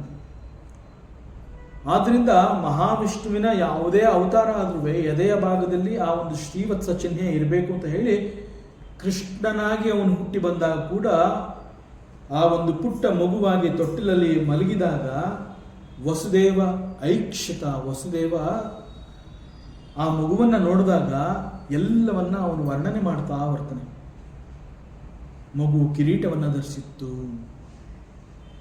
ಕಂಠದಲ್ಲಿ ಕೌಸ್ತುಭ ಮಣಿ ಇತ್ತು, ಎದೆಯಲ್ಲಿ ಶ್ರೀವತ್ಸ ಚಿಹ್ನೆ ಇತ್ತು ಅಂತ ಅವನು ಹೇಳಿದಾಗ, so that Srihari, that Mahavishnu has taken avatar as Krishna, and this Krishna, this child is nothing but Mahavishnu. ಅದು ಗೊತ್ತಾಗಲಿ ಅನ್ನುವಂತಹದ್ದು ಕೂಡ ಅನದರ್ ಸಂಕೇತ. ಅದರಿಂದ ಇಲ್ಲಿ ಶ್ರೀವತ್ಸ ಚಿಹ್ನೆ ಅಂತಂದ್ರೆ ಅವನು ಭಕ್ತರನ್ನ ಸದಾ ತನ್ನ ಹೃದಯದಲ್ಲಿ ಇಟ್ಕೊಂಡಿರ್ತಾನೆ, ಭಕ್ತರ ಪ್ರತಿಯೊಂದುಗಳನ್ನು ಅವನು ಸ್ವೀಕರಿಸ್ತಾನೆ. ಈ ಅರ್ಥವನ್ನು ಕೂಡ ಇದು ಕೊಡುತ್ತೆ. ಹೀಗೆ ಮತ್ತೆ ಮತ್ತೆ ವರ್ಣನೆ ಮಾಡ್ತಾ ಹೋಗ್ತಾನೆ.